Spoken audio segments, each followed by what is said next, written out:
Chapter 156. As soon as he walked into the clouds on the mountainside, Ning Ke heard the sound of horse hooves behind him. The memories of fear that had been buried deep in his heart all these years suddenly awakened with the familiar sound of hooves, and then uncontrollably spread out, instantly occupying his entire body, causing his body to become incomparably stiff. He bit the tip of his tongue hard and used his extremely strong willpower to break free from the fear. He forced himself to turn his body and look back. The mountain path that should have been shrouded in the thick twilight had disappeared, and the clouds and mist had also disappeared.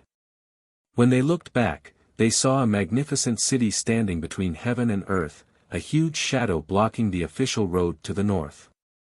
On the official road, dozens of black-armored cavalries were galloping over. The sound of horse hooves was like thunder, and the surface of the official road slightly shook. Pedestrians hurriedly avoided them. Ning Ke hid behind the table and chair in the tea shop, staring blankly at the cavalries galloping into the distance. Suddenly, he noticed that he was much shorter than the warhorses and the pedestrians on the road. He looked down and saw only a small shoe on his foot. His left foot had been pricked by a stone on the road and was bleeding.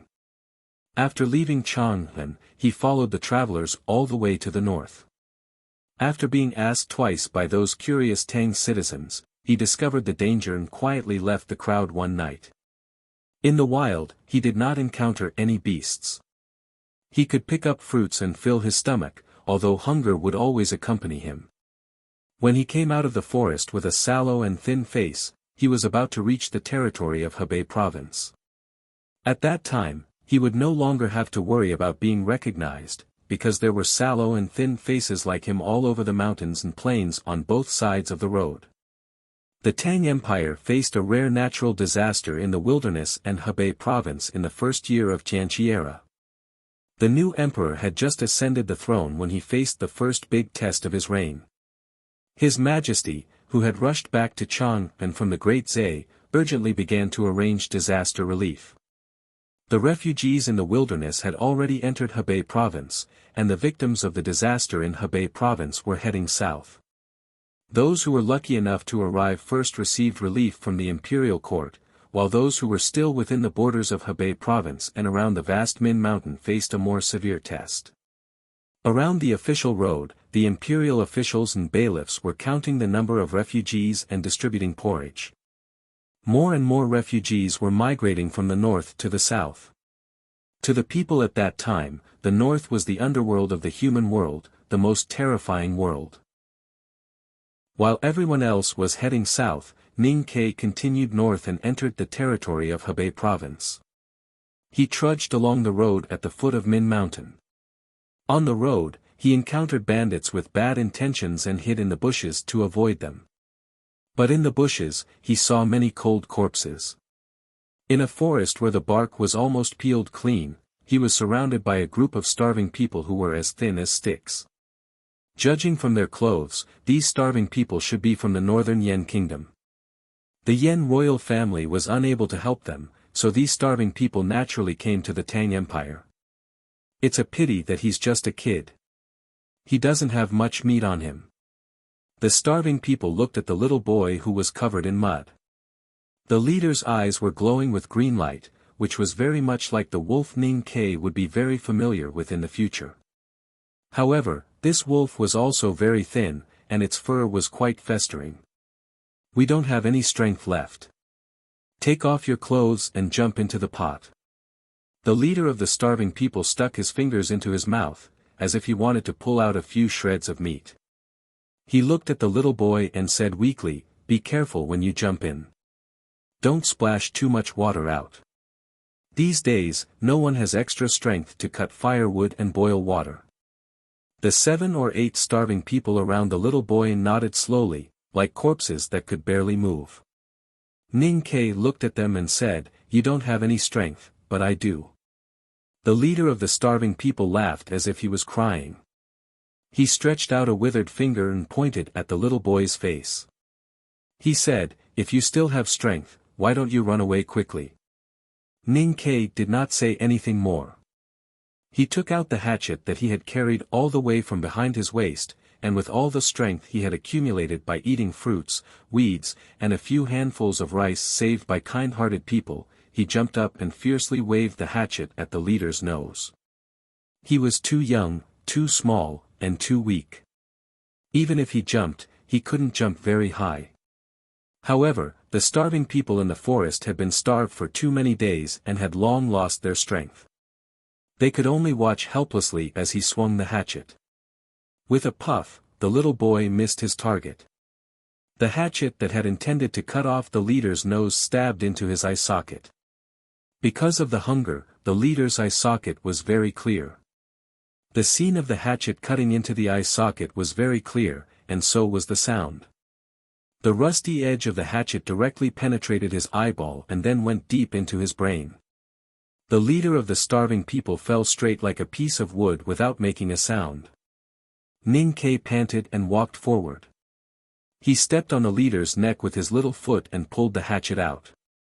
As he moved, a greenish-yellow liquid flew into the air, but it was not blood.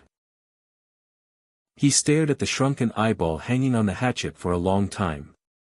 Then he raised his head and looked at the starving people around like ghosts. He said, "If you want to eat people, eat yourselves. I won't let you." The fog around the mountainside behind the academy was getting thicker and thicker. The last trace of twilight in the outside world had been swallowed up. A strange cry of a night bird came from somewhere in the forest. It might be a crow, or it might be another bird. Ning Kai walked on the sloping mountain path. Every time he stepped on a stone step, his body would stiffen for a long time. He had been in the fog for a long time. He had walked more than 1,000 stone steps, but he did not know how far he was from the top of the mountain. If one looked closely, one could see that his eyes were a little empty and out of focus. It seemed that he was not looking at his feet, but at something farther away, at some time in the past. All the way to the north, along the Min Mountain and deep into the Hebei province, 9 out of 10 houses were empty. The fields had been completely occupied by the starving people from the wilderness and the north of Yan Kingdom. However, the drought had lasted for too long. Most of the starving people who traded their children for food had become corpses by the roadside or food in the stomachs of the beasts in the Min Mountain. Correspondingly, Ning Kai might encounter a lot less danger. On this day, the long-awaited rain fell from the sky. Some villagers crawled out of the cellars in the village and knelt in the rain, crying and kowtowing desperately to thank Haotian for her mercy. More people were so hungry that they had no strength to show any expression. In the heavy rain, Ning Kai sat under a small tree beside the mountain. He looked around in a daze and did not know where he should go. These days, many refugees had ventured into the vast Min Mountain. Although there were many beasts in the mountain, at least they could find food to fill their stomachs. However, he had never entered the mountain because he knew that he was too weak now. Although he could kill the exhausted starving people, he did not have the strength to kill the horrible beasts in the mountain. He took out some jerky from his arms and bit it. He tore off a few pieces of meat and then looked up to the sky to catch a few mouthfuls of rain.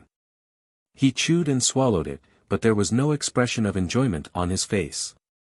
After many days of suffering, the fair and tender little boy in the general's mansion became extremely dirty and thin.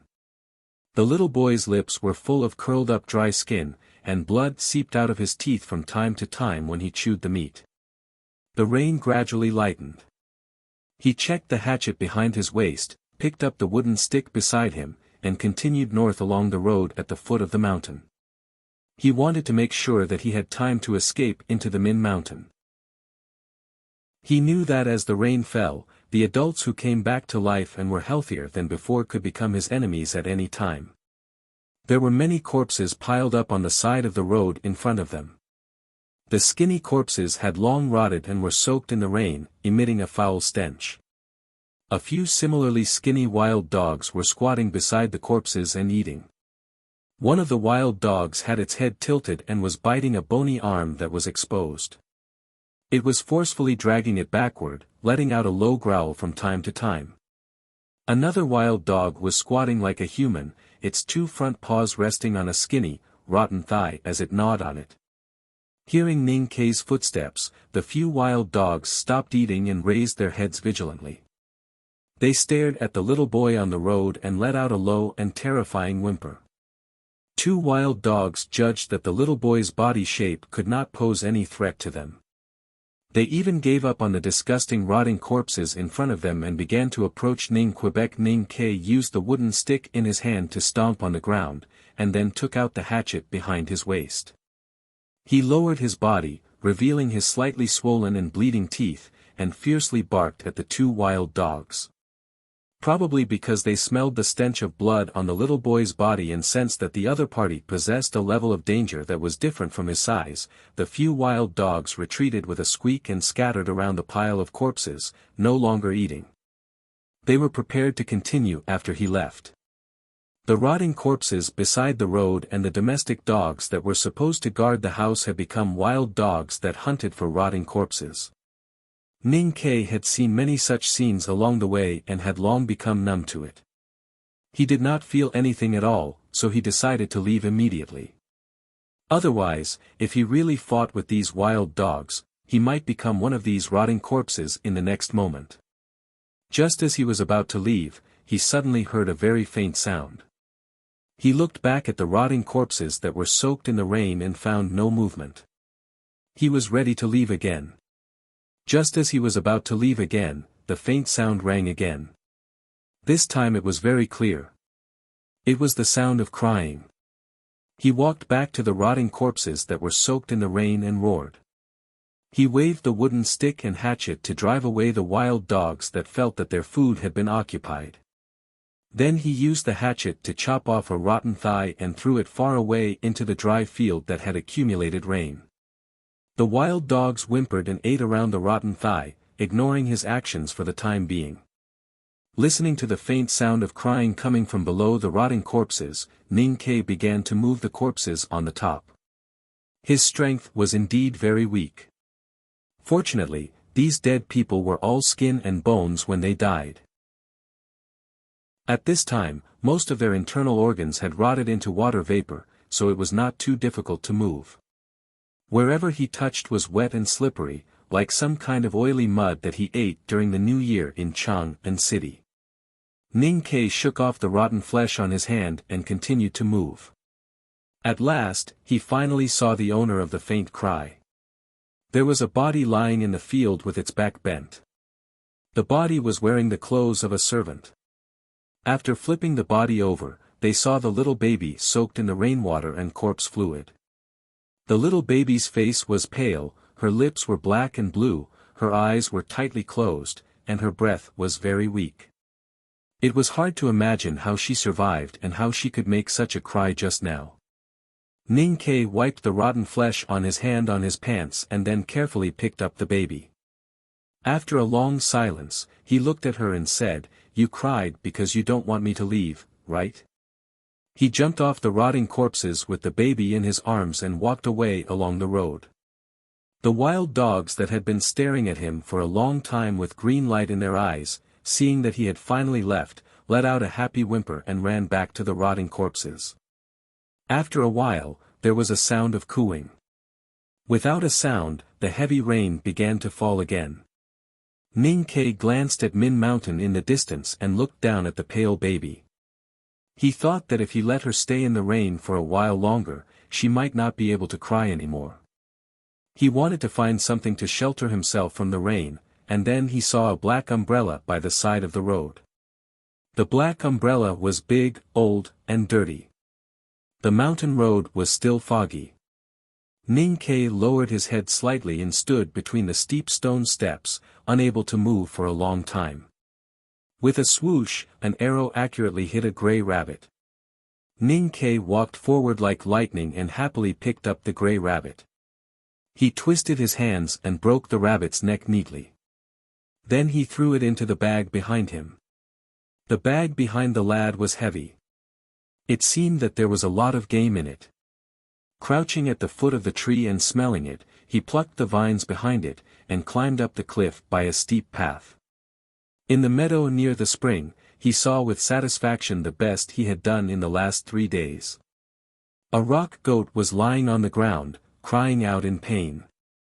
Two young goats were looking at it helplessly, using their heads to poke its nose from time to time.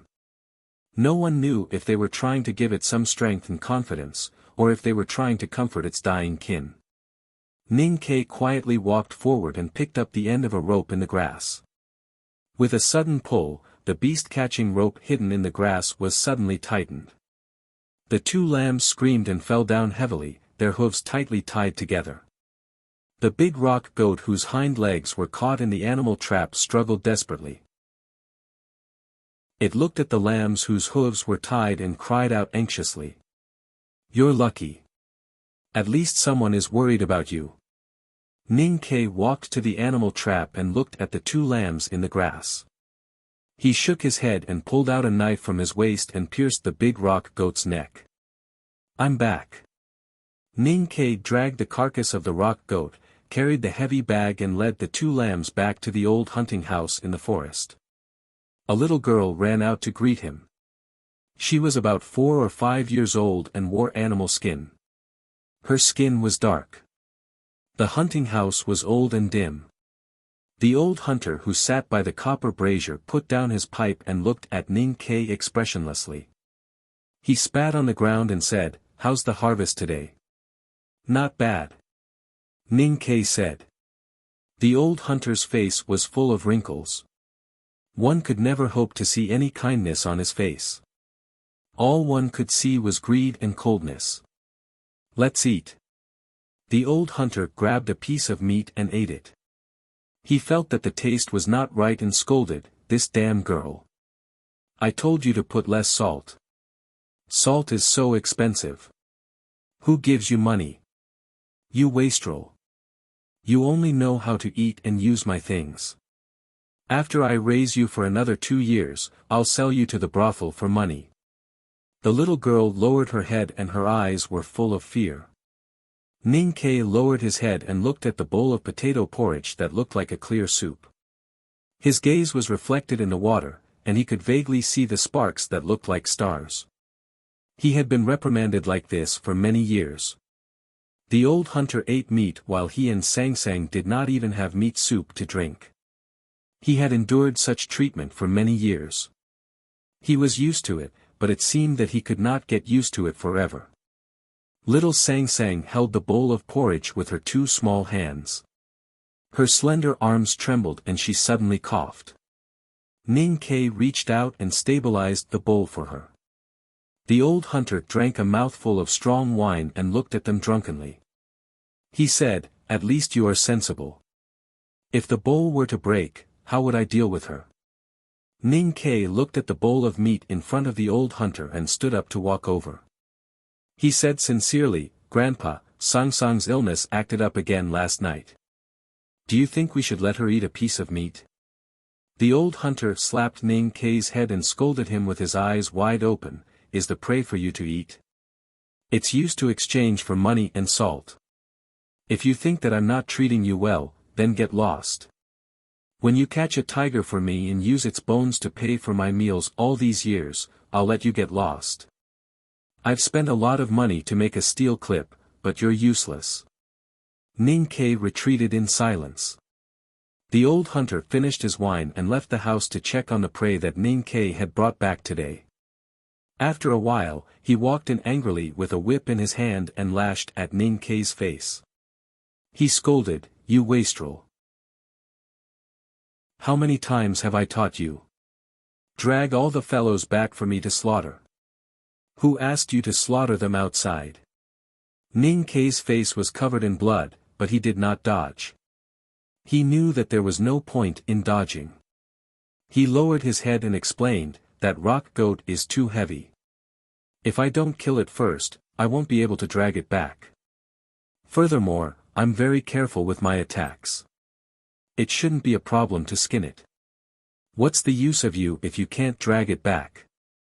The old hunter lashed at him angrily and roared, "You only care about the skin. You've forgotten that blood can be sold for money too. You bastard. Bastard." The old hunter walked out of the hunting house angrily. Ning Ke looked at Sang Sang, who was hugging the bowl of porridge with her head lowered. He wiped the blood off his face and looked at her with a smile. That's a good girl. Don't try to block the whip for me in the future. Otherwise, that old thing will whip even harder. Sang Sang hugged the big bowl of porridge and nodded her head vigorously. Damn girl. Hurry up and boil the bathwater. The old hunter's angry and resentful voice could be heard from outside the house. No one knew where his anger and resentment came from. Sang Sang raised her head and looked at Ning Ke nervously. Ning Ke was secretly eating the meat that the old hunter had forgotten to hide. After a moment of silence, he nodded his head. Inside and outside the vast Min Mountain were two different worlds. The world outside the mountain had been in the Tang Empire for the 5th year of the Tianqi era. For the people living in the mountain, life was just a monotonous repetition. For the old hunter who took in Ning Ke and Sang Sang, this monotonous repetition finally had some entertainment, such as whipping and cursing or something else. This year, Ning Ke was 10 years old and was already a teenager. This year, Sang Sang was 5 years old. Sang Sang poured hot water into the bucket. The steam rose up. The old hunter, who was naked in the wooden bucket, looked at her and scolded, "Damn girl, you're black and dirty. Hurry up and wash yourself." Sang Sang nodded and walked out of the door. She took the basin of hot water from Ning Ke and walked back with difficulty. The hot water in the basin had just boiled and was very hot. Sang Sang stood on the bench and poured water over the old hunter's body from head to toe. An extremely shrill scream sounded in the house. The old hunter ran out naked. His body was covered in blisters from the heat. He squinted his eyes, unable to see what was outside. He held a hunting knife that never left his body, and he waved it around like a madman. He cursed with the most vicious swear words he knew. With a loud bang, the two pieces of metal collided.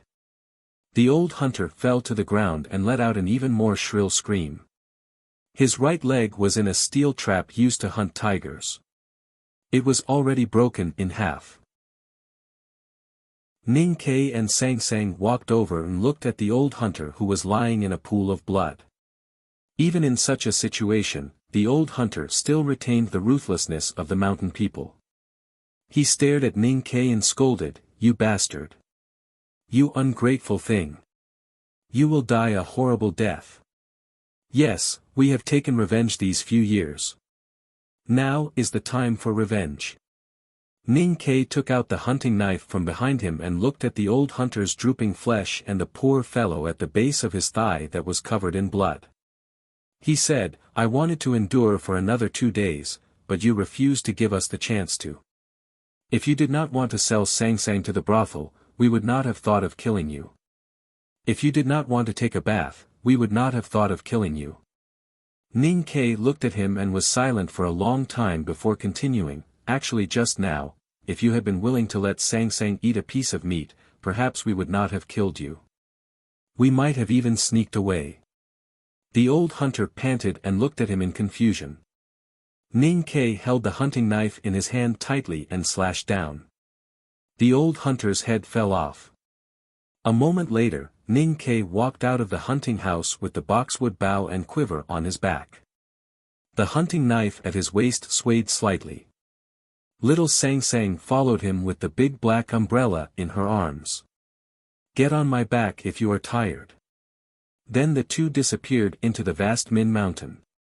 The night had arrived. The thick fog on the back mountain of the academy was as smooth and fine as milk. Ning Ke stood on the stone steps with his head down. After a long silence, he slowly raised his hands. He clenched his fists, as if he was holding an invisible knife. The night wind whistled on the mountain path. He tilted his body slightly and slashed down with his knife, cutting through the night and the mountain path. The knife fell and the stone steps went up another level. There was silence in the thick fog on the mountain top. A voice full of pity sounded, "I wonder what kind of suffering Ning Ke has encountered in his life. I have never heard him talk about it in the old library.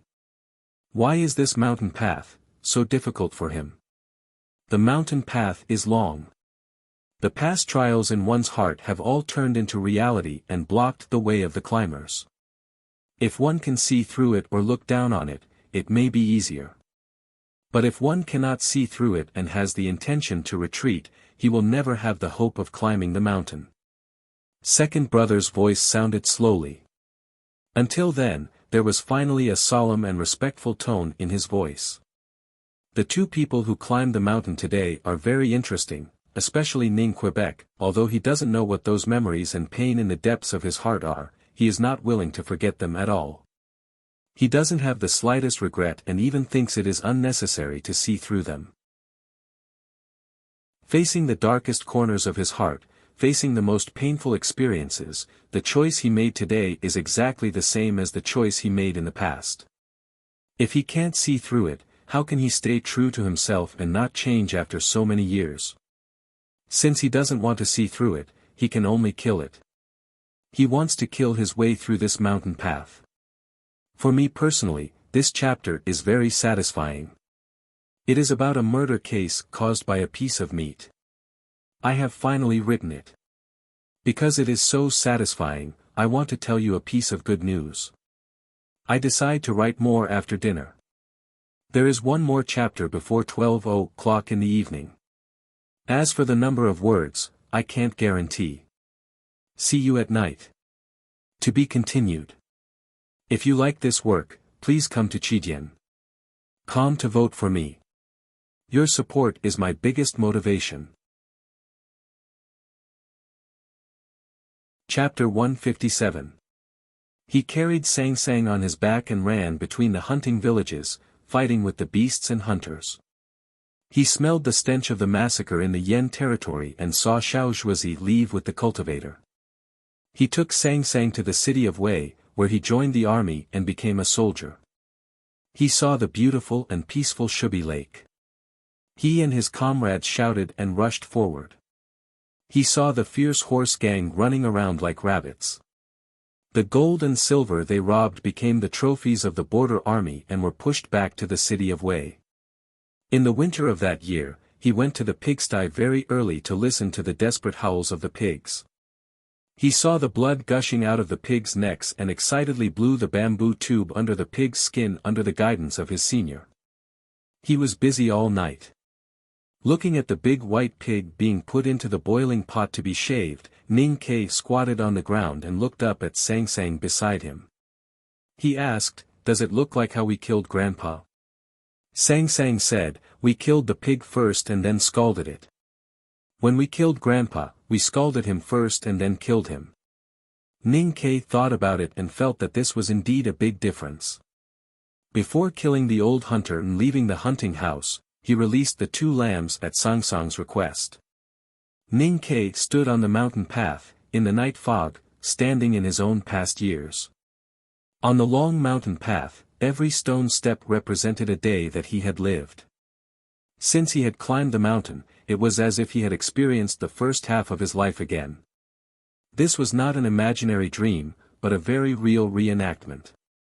His life had always been filled with too much blood, rotting corpses, and death. What kind of feeling would it be to have all the joys and sorrows of the first 17 years gathered in one night?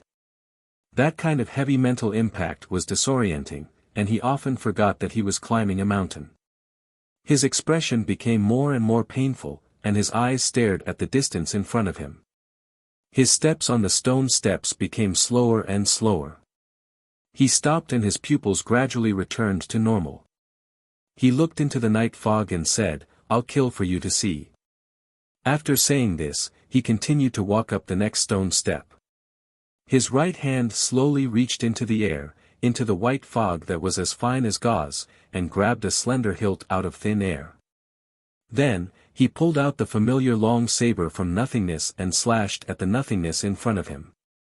Before the blade, countless horse bandits were beheaded.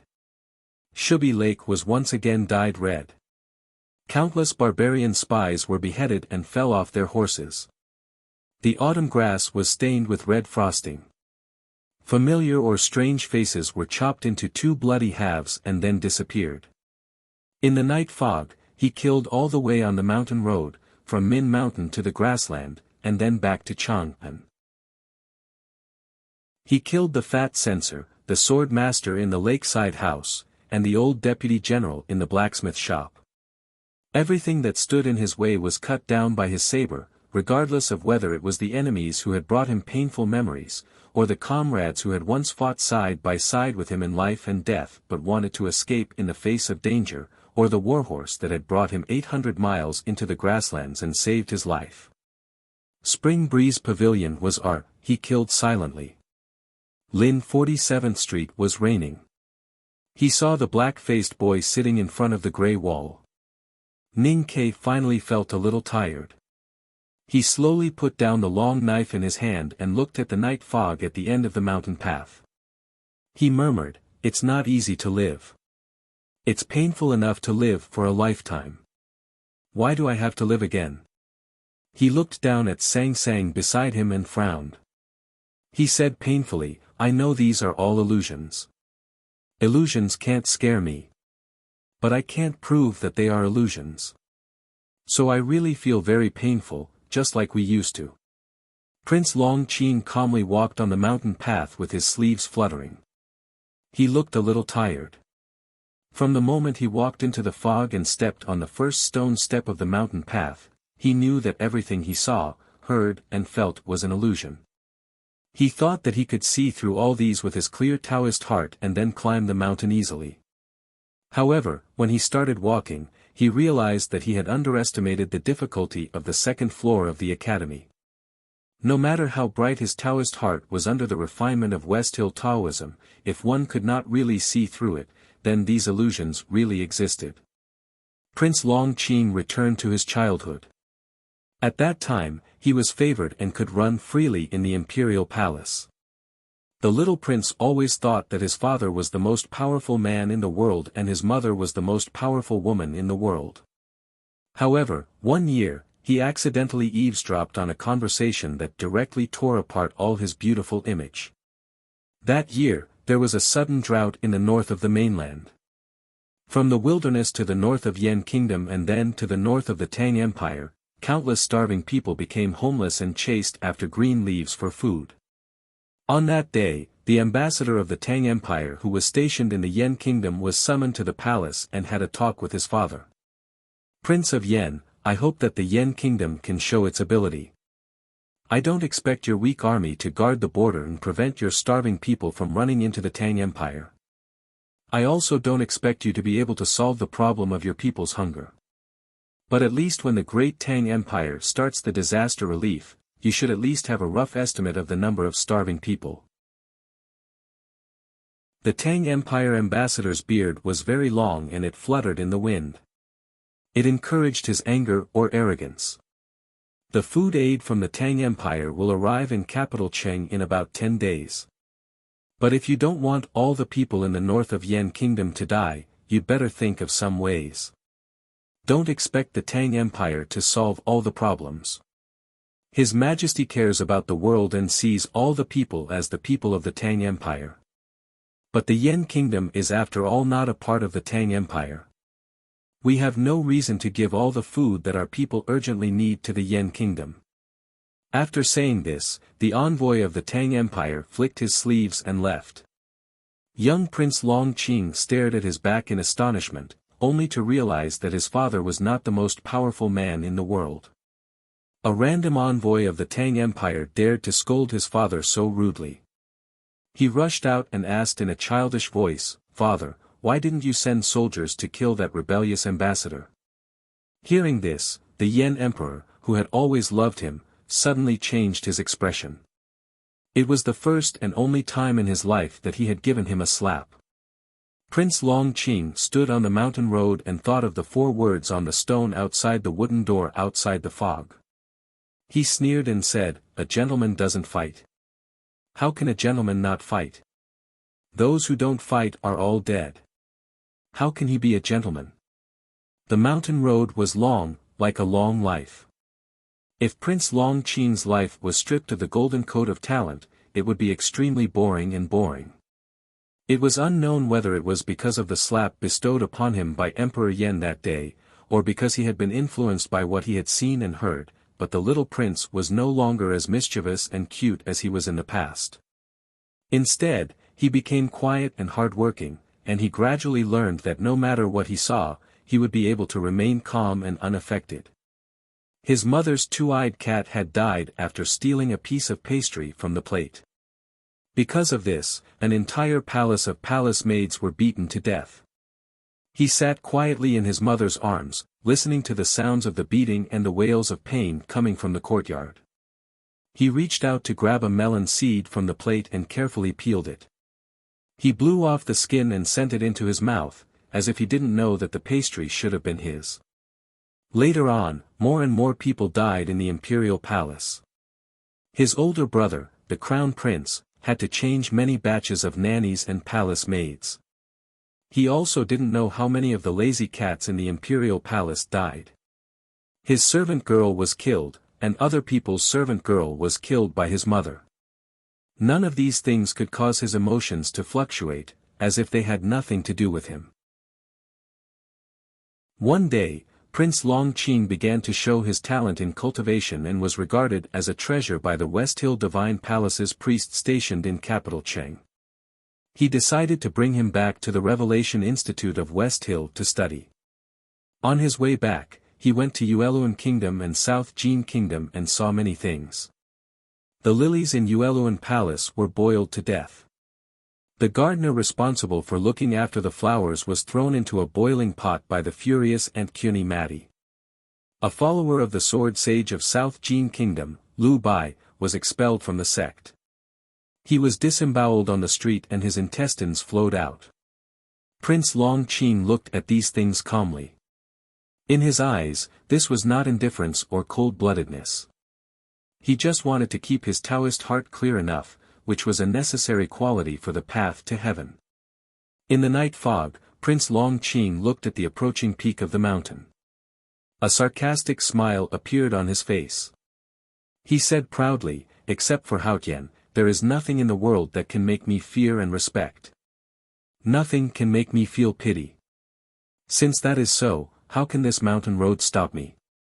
Prince Longqing walked slowly on the mountain path, slowly repeating his life. He went to the Revelation Institute. Because the divine priest who loved him had lost power in the internal strife of the divine hall, he became the target of oppression and was discriminated against in the first half of the year.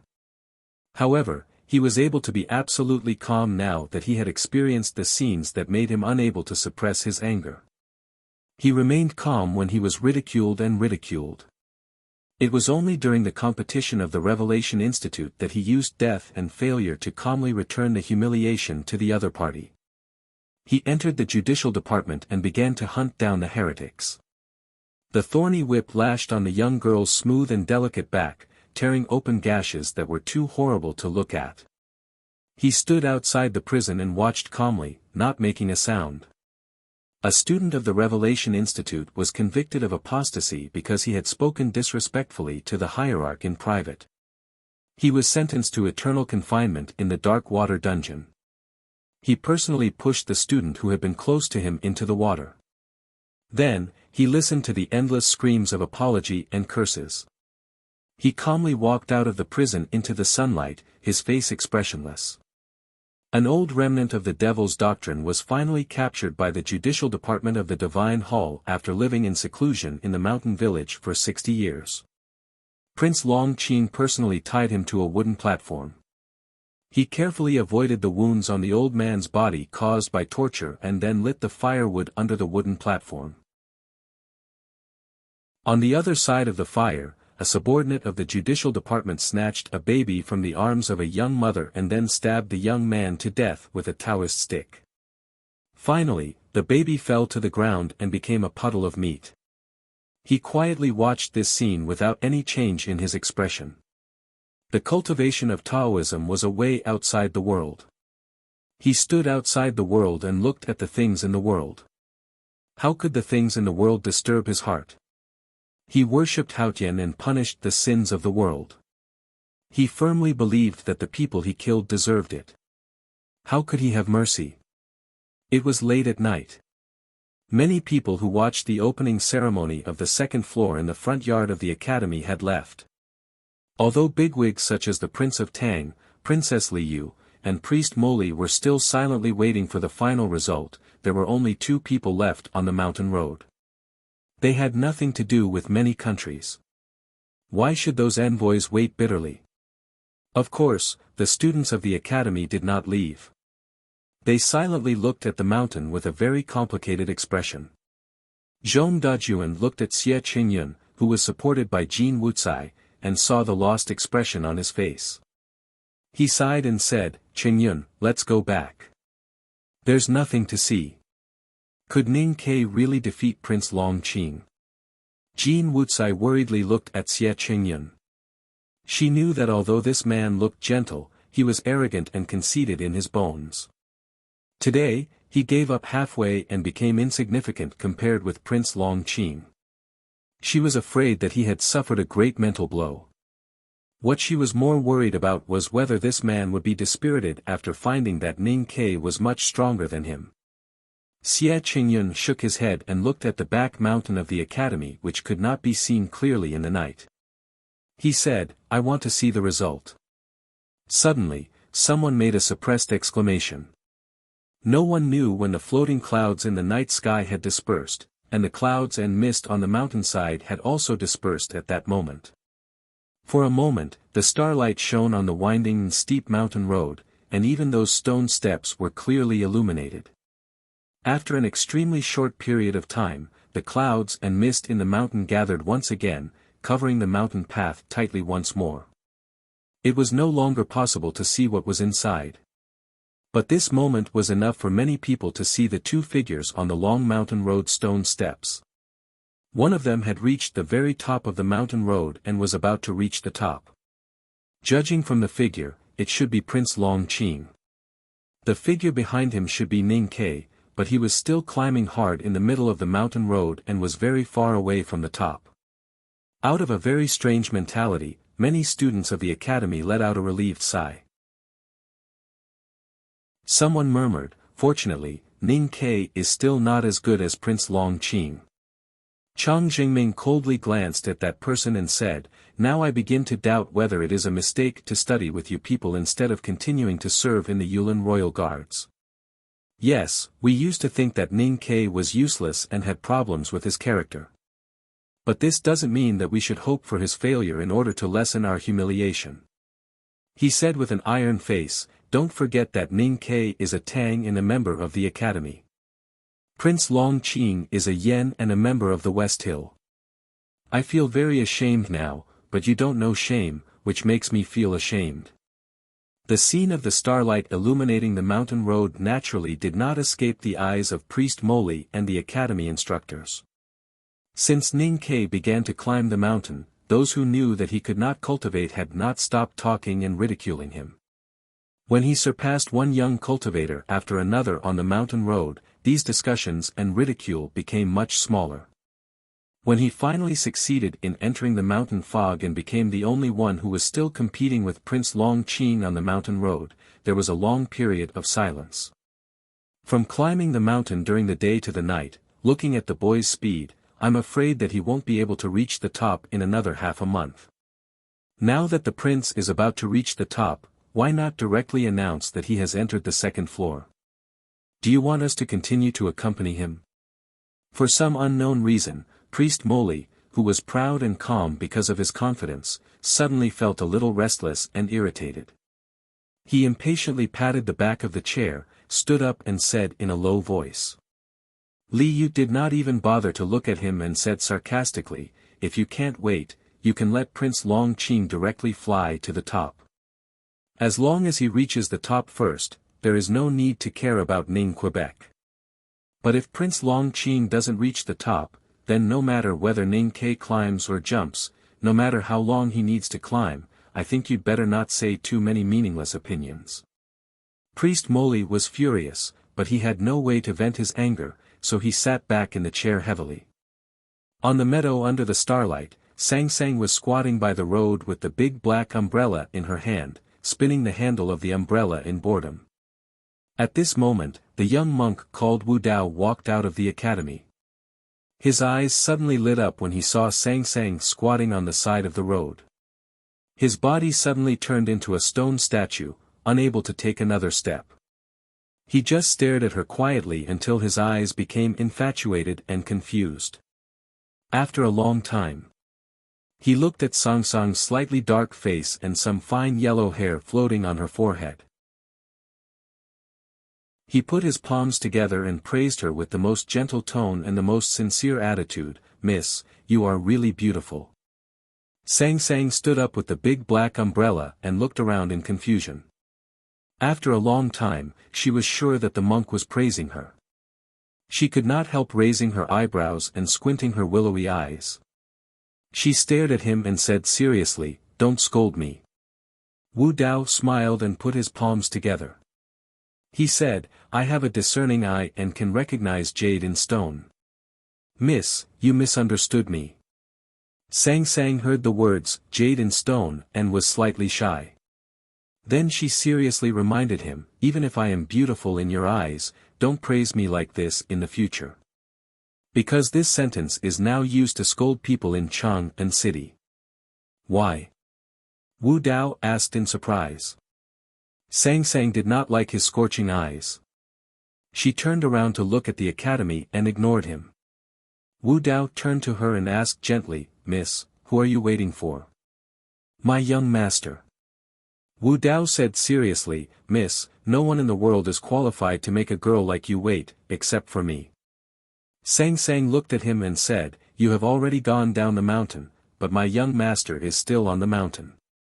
So you are not as good as him. I just don't want to enter the fog." Wu Dao explained seriously.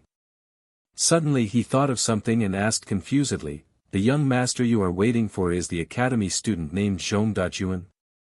Sang Sang looked at him and said after a moment of silence, "Yes." Wu Dao said seriously, "Very good. When I was on the mountain, I said I would kill him. Now it seems that I have one more reason to kill him." Sang Sang turned around and ignored him. "Miss, looking at your beautiful face as dark as the night, I suddenly thought of a love poem." Wu Dao stared at her profile and slowly recited, "The girl in my heart, if you are willing to cultivate Buddhism, I am willing to become a young man again and go to the mountain hanging in the sky to shave again, so that there will be more commandment scars on my head. The girl in my heart, if you are willing to cultivate Taoism, I am willing to become a young man again and go to the shabby temple behind the Peach Mountain to wash the shoes of the proud man who carries a wooden sword on his back." Sang Sang did not hear what he said at all. She looked at the back mountain of the academy in the dark seriously. At this moment, she seemed to feel the sorrow that Ning Ke was going through. She frowned slightly and looked very painful. "Miss, I can't wait with you anymore. I can't watch you wait in pain. I have decided to take you away. I will take you to the end of the world, to the corner of the sea. I will accompany you to the rise and fall of the tide. Is that okay?" After saying this, his expression became serious. He did not wait for Sang Sang's response. He opened his palm and reached out to her neck. His fingertips whistled with the wind. Although it did not hurt people's hearts, it could make people faint. Suddenly, the monk's sleeve on his outstretched arm burned fiercely and instantly burned into pieces of gray and black butterflies. Then they were blown away by the wind, leaving only a white and smooth arm. Wu Dao screamed and turned into a residual shadow. He retreated more than 100 feet and stared at the meadow with fear in his eyes. He gritted his teeth and asked, "Who is it?" A sudden sound of horse hooves broke the silence of the academy at night. The black horse carriage was very strange. There were all kinds of complicated patterns carved on the carriage. The horse pulled the carriage up the slope easily.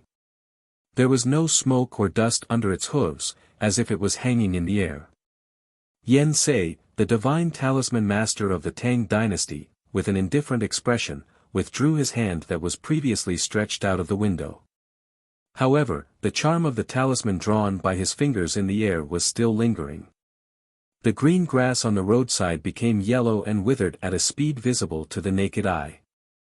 Lewd monk Wu Dao, if you dare to stay in the territory of the Tang Empire, don't blame me for cutting you into pieces with Jing Fu. Wu Dao guessed the identity of the person in the carriage. His expression instantly became serious. He put one palm in front of him and tried to defend himself. I'm Wu Dao, the love monk, but not a lewd monk. Master Yen, are you going to use your seniority to pressure me? Since you come from the depths of the wilderness, how many cultivators in the world can use seniority to pressure you? Divine Talisman Master Yen Sei slowly got off the carriage. He looked at the young monk indifferently and said, but I guess you're just a useless thing. The temple didn't even tell you the rules. Remember, this is the Tang Empire. This is Changpan. If you dare to make trouble at the gate of the academy, even if I kill you, the people in the temple won't dare to fart. After saying this, he looked at Sang Sang who was tightly holding the big black umbrella. He frowned and said, are you Ning Kei's handmaiden? Sang Sang nodded. Yen Sei said, why are you waiting outside? Come in with me. Sang Sang replied, I heard that they're not allowed. Yen Sei already knew that Ning Kei was still on the mountain road. He was extremely upset and nervous. He shouted in a low voice, come in with me. I'd like to see who will stop me in this shabby academy when the headmaster of academy and the eldest brother are not at home. Prince Long Qing walked out of the mountain fog. He looked up and saw a gentle forest around him. There was a rock abruptly appearing between heaven and earth in front of the mountain road. Reaching the top of that rock should be considered a success. He was about to continue when he suddenly felt something. He tidied up his clothes and turned around. He respectfully bowed to a big tree in the distance. Under the starlight, the top of the mountain was as bright as day. Clouds and mist kept flowing below like water. There was a man sitting under a large tree. Because he was too far away, he couldn't see his face clearly. He could only feel that he wasn't too old, but he was wearing an ancient robe and a tall ancient crown on his head. He looked very dignified. Prince Long Qing did not know who that person was. But when he left the West Hill Divine Palace, the hierarch had reminded him that the students in the back of the mountain of the academy were not ordinary cultivators and should be treated with caution. The person under the tree was naturally distinguished since he could wait for climbers at the top of the mountain. The person under the tree said calmly, I'm the second. Hearing this, Prince Long Qing's expression did not change, but his heart was in turmoil. He thought of some legends that the woman had told him. He thought of the extremely proud and extremely powerful second brother in the legends. He respectfully bowed again, but this time it was a little lower than before. You're very good. Second brother under the tree said indifferently, you're definitely qualified to enter the back of the mountain of the academy. Even as proud as Prince Long Qing was, he could not help but feel happy when he thought that the person who commented on him was second brother of the academy. As long as you can climb up that big rock, you'll be successful. But there's still one of your peers in the fog. You can climb by yourself first or wait for him. It seems unfair to let you wait for him. But I can tell you that this big rock is very difficult to climb. It's more difficult than the mountain path you've walked. So you'd better take a rest first. Hearing that there was another peer in the fog, Prince Long Qing slightly frowned. In his calculation, there should be no one who could persist to the top of the mountain today except for the monk. Those mediocre people could not even step on the fog path. Since it was inconvenient for the monk to enter the fog because of his identity, then who could actually keep up with his pace? Second brother under the tree said indifferently, the choice is in your hands. You can climb first. After a moment of silence, Prince Long Qing respectfully bowed again and then sat down cross-legged to show his attitude. On the mountain path in the fog, Ning Kei looked at Zhuo'er who was sitting under the grey wall with his chest rising and falling slightly. He looked at his pale face and the aura of death in his eyes. After a long silence, Ning Kei said, I can chop you, but why should I? We're brothers in this world. You're already dead. Why should you stand in my way? I'll go up and settle the rest of your things. Zhuo'er leaned against the gray wall and looked at Ning Ke with a bleak smile. His chest rose and fell more violently and he made a sound between his lips. Fake, these are all fake. What do I need to prove that these are fake? Ning Ke lowered his head and stood on the mountain path. He stood in the night fog and in the spring rain on Lin 47th Street. Suddenly, he raised his head and asked, "Where's Sang Sang?" Sang Sang stood beside him and looked up at him with her dark face. She asked, "Young master, what's the matter?" Ning Ke looked ahead and said, "Sang Sang, take out all the silver in the house. We'll find a good grave for Darky and make him a Nanmu coffin. He'll die in peace." Sang Sang said, "Okay, but young master, Master Darky is already dead. There's no way he can die in peace." Ning Ke said, "Anyway, he's alive again. Why not die again?" After saying this, he walked to the gray wall, raised his sword, and swung it down. He cut off Zal's head, cut off the rain-soaked gray wall, and cut off all the illusions, revealing the steep mountain path leading to the top of the mountain. Then he looked around and found that Sang Sang was no longer there. "I've said that these are all illusions. They can't scare me." Ning Ke looked at the real mountain path in front of him and said to the end of the night fog, as if to explain to them, "In my imagination, the Sang Sang in my memory is a perfect little handmaiden. But the real Sang Sang is definitely not like that. You can stimulate my own brain to create an environment of illusion, but you don't know that what is stored in my brain is not all real." A puzzled voice came from the fog. "Although I don't know what you were thinking just now, how can you tell that it's not Sang Sang?" "Because the real Sang Sang is kind, but she would never spend all the silver in the house for a dead man. Zhuo'er can't, she can't, and even I can't."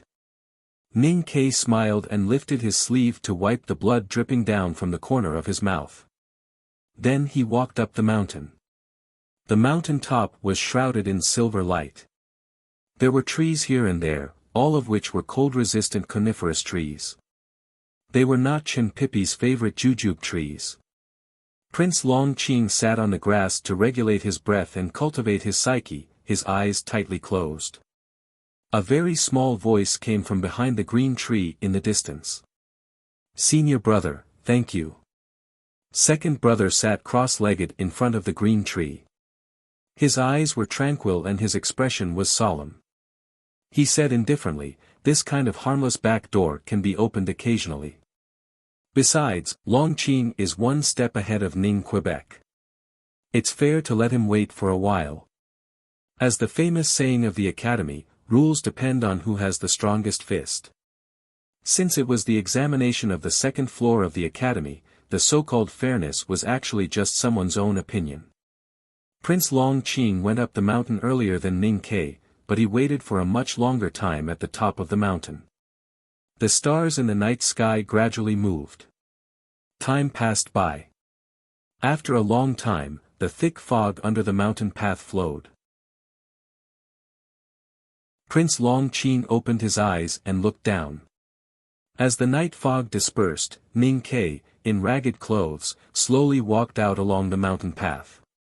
His face was blue and purple, like a beggar who had been chased down the mountain by a fierce dog many times.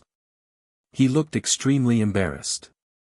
Prince Long Qing looked at his face and remembered who he was. He slowly stood up and slightly clenched his right hand in his sleeve. Ning Ke took out the pastry wrapped in a handkerchief from his arms.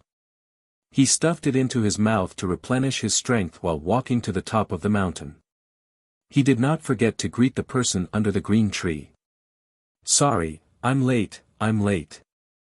Then he saw Prince Long Qing and said with surprise, "Great, you're still here." Ning Ke handed the pastry to him and asked, "Do you want one?" Prince Long Qing looked at the strangely crushed pastry in the handkerchief and did not know what to say. This chapter has 8,000 words. I'm really crazy. Even if it exceeds the time, I believe no one will care. Tomorrow will definitely not be like today. After reading this chapter, it will be a new day. If you have recommendation votes, please vote. Put your palms together and laugh. To be continued. If you like this work, please come to Chijien.com to vote for me. Your support is my biggest motivation.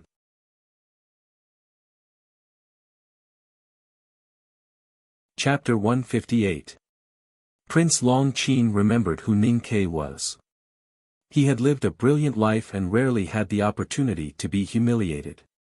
But last time in the Victory House, the academy student in front of him and his little handmaiden had humiliated him twice in a row. At least in his eyes, it was a humiliation, so he could not forget them. Because of his disgust, he asked his subordinates to investigate Ning Quebec. However, the result of the investigation disappointed him. This student from the academy was indeed a useless person who only knew how to talk. He could not cultivate and could not be his opponent. Since he was not qualified to be his opponent, he thought that there was no need to remember such a person. Before going up the stairs today, Prince Long Qin had imagined what kind of competitors he might meet. For example, the young monk who obviously came from the unknown place, or the young swordsman from the South Jin Kingdom.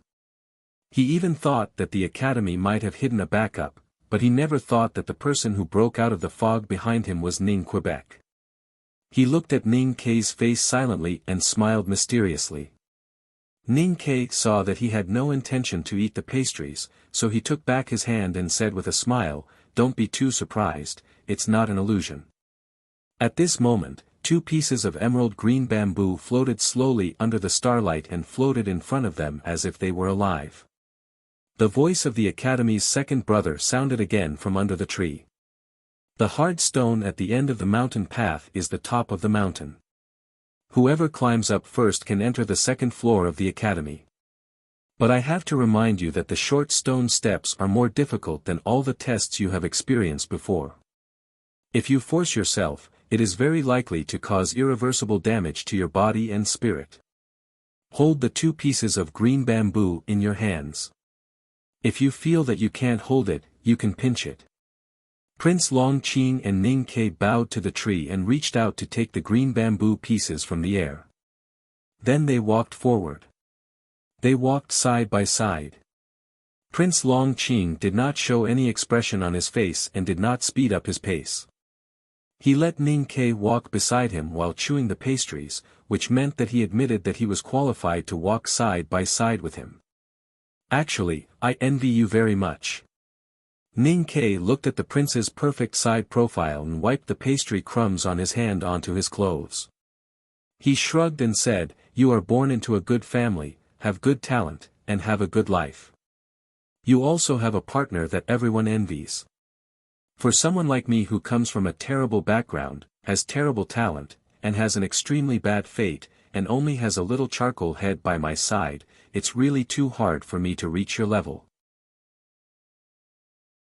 When the 2 walked to the bottom of the boulder and stood in front of 2 steep and narrow paths, Prince Long Qin suddenly turned to look at him and said calmly, "You have surprised me a lot. If I had known this, I wouldn't have waited for you." After saying this, Prince Long Qin did not hesitate at all. He lifted the front hem of his robe and stepped on the stone path. Ning Ke stared blankly at the entrance of the stone path, and his heart was in turmoil. As someone who had struggled at the bottom of life and death for many years, he knew very well that when a strong and proud person said such words, they would become truly terrifying. The last 2 climbers began to climb the huge boulder at the top of the academy's back mountain, and their figures suddenly disappeared. Under the big tree at the far end of the meadow, many figures suddenly appeared. They gathered together and pointed at the boulder and whispered to each other. There were men and women, some sitting and some standing, and there were exactly 12 of them. Some carried a 3-stringed zither on their backs, some had a chessboard under their armpits, some had an ancient flute placed in front of their knees, and some held a tightly wound embroidered cloth frame in one hand and a thin needle in the other. There was also a strong man standing behind a tree with a heavy iron hammer in his hand. When the others were discussing, the strong man was staring at the strange and tall ancient crown on second brother's head. His eyes were filled with eagerness to have a try. Chenpipi walked out from behind the tree and was shocked by the strong man's eyes. He hurriedly stopped him and said, "Sixth brother, if you really hit him with the hammer, second brother's hat may be flattened, but your head is also very likely to be flattened." Second brother, who was sitting cross-legged under the tree, snorted coldly and slowly turned his head. Sixth brother put the iron hammer behind his back as fast as he could, and explained with a simple and honest smile, "Senior brother, you know, I feel itchy if I don't forge iron for a day. I can't stand it anymore after looking at it for a whole day.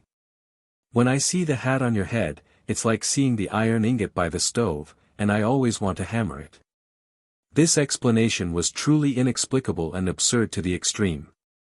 However, second brother nodded, indicating that he accepted this explanation. He waved his hand and indifferently said, "We'll see the result soon." The female professor of the academy, Yu Lian, was also at the top of the mountain. She seemed to deliberately keep a distance from the other 11 people, and stood in a flower bed far behind the tree, quietly watching the discussion of her peers with a smile. The man with an ancient flute on his knee looked at the seemingly shaky giant stone on the cliff edge, but in fact, it had never trembled after thousands of years of wind and rain. He sighed with emotion and said, "Today, Prince Long Qing is still the most powerful. The number 2 figure of the judicial department of the West Hill Divine Palace is really not to be underestimated. If nothing goes wrong, he may be our youngest brother." Hearing the words, "Judicial Department of the West Hill Divine Palace," everyone under the tree looked at Chenpipi. Chenpipi's chubby face showed a rare embarrassed expression. He waved his hand and explained, "I have never been to the Divine Hall. When I met Yi Hongyu, she had just entered the Judicial Department. But in my opinion, she must be much more powerful than Long Qing. The Tao addict, one of the 3 addicts in the world, is naturally extraordinary." Senior sister Embroidery said with a smile. Second brother said with a serious expression, "All the famous sects have extraordinary resources. Although their methods are nothing in our eyes, and they are like dust compared to the academy, they are enough to travel in the world." Everyone under the tree praised and agreed with him. But in their hearts, they were thinking that if it was eldest brother sitting under the tree today, he would definitely not make such a proud and narcissistic comment, and would only honestly comment on the merits and demerits of the West Hill Taoism. "I didn't expect that the one who could catch up with Prince Long Qing and take the final exam with him would be Ning Quebec." Everyone under the tree looked at Chenpipi again. Chenpipi sighed helplessly and said, "Senior brothers and senior sisters, why are you looking at me again?" Senior sister Embroidery said with a smile, "Isn't he your friend?" Chenpipi touched his head and said confusedly, "I didn't expect that Ning Ke could walk to the top of the mountain. Based on my understanding of him, this guy can really bear hardships. His muscles and bones have been polished like a pervert, and he can really cultivate without eating. So the mountain road at the beginning should not have been able to stop him. Moreover, he has read books in the old library for a year, so it is possible for him to pass the wooden door. But even the mountain fog could not stop him. Even I feel that it is really inexplicable." Someone asked, "What state is he in now?" Chenpipi answered, "The no doubt state." There was a light exclamation under the tree. The person who asked the question said unbelievably, "Prince Long Qing is already in the upper see-through state, and only 1 step away from the knowing destiny state. It is not surprising that he could walk to the bottom of the stone. But that guy is only in the no doubt state. How did he come up?" Second brother glanced at that person and reprimanded him in a low voice, "Nonsense. Of course he walked up." In fact, this sentence was really nonsense. But he was second brother. When the headmaster of the academy and eldest brother traveled to other countries, he was respected in the back of the mountain of the academy. Naturally, none of the younger brothers and sisters under the tree dared to point out this point bravely. Second brother slightly raised his eyebrows and unhappily reprimanded, "You have followed the teacher for so many years, but you still can't understand this kind of thing. How can there be a completely definite rule in the world? If all the rules are predestined, then why do we still cultivate and seek for it? If all the rules can't be changed, then why do we still eat and drink? Why not jump down from the other side of the cliff?" Everyone under the tree suddenly felt a sense of awe. They knew that senior brother was formally teaching them, so they listened attentively. "Although Ning K is only in the no-doubt state, who told you that no-doubt state can't reach the top of the mountain? If only people like Long Qing who have entered the upper see-through state and only one step away from the knowing destiny state can reach the top of the mountain and enter the second floor, then why do we need to take the test?" Second brother indifferently said, "No doubt state can't climb the mountain. I have told you before that eldest senior brother stayed below the no-doubt state for 17 years. He went up and down the mountain countless times. When did he roll down halfway?" Someone hesitated and said, "Senior brother, although what you said is right, isn't it too flattering to compare Ning K with eldest brother?" Second brother looked at the giant stone on the cliff and indifferently said, "If Ning K can succeed today, then he will be the second guy who can finish the whole journey of the back of the mountain under the no-doubt state after eldest brother." Hearing this, there was silence around the big green tree on the top of the mountain. Only Chen Pippi's unreconciled words could be vaguely heard. "Eldest brother hasn't entered the no-doubt state, but Ning K entered the no-doubt state 3 months ago. This is a big difference. In fact, it is not bad to let Ning K be the youngest brother." Senior sister Embroidery looked at Chen Pippi's chubby face like a big white steamed bun and said with a smile, "Although the feeling is not as good as Pippi's, he has dimples on his face and is really cute." Chen Pippi subconsciously shivered and hurriedly retreated behind second brother.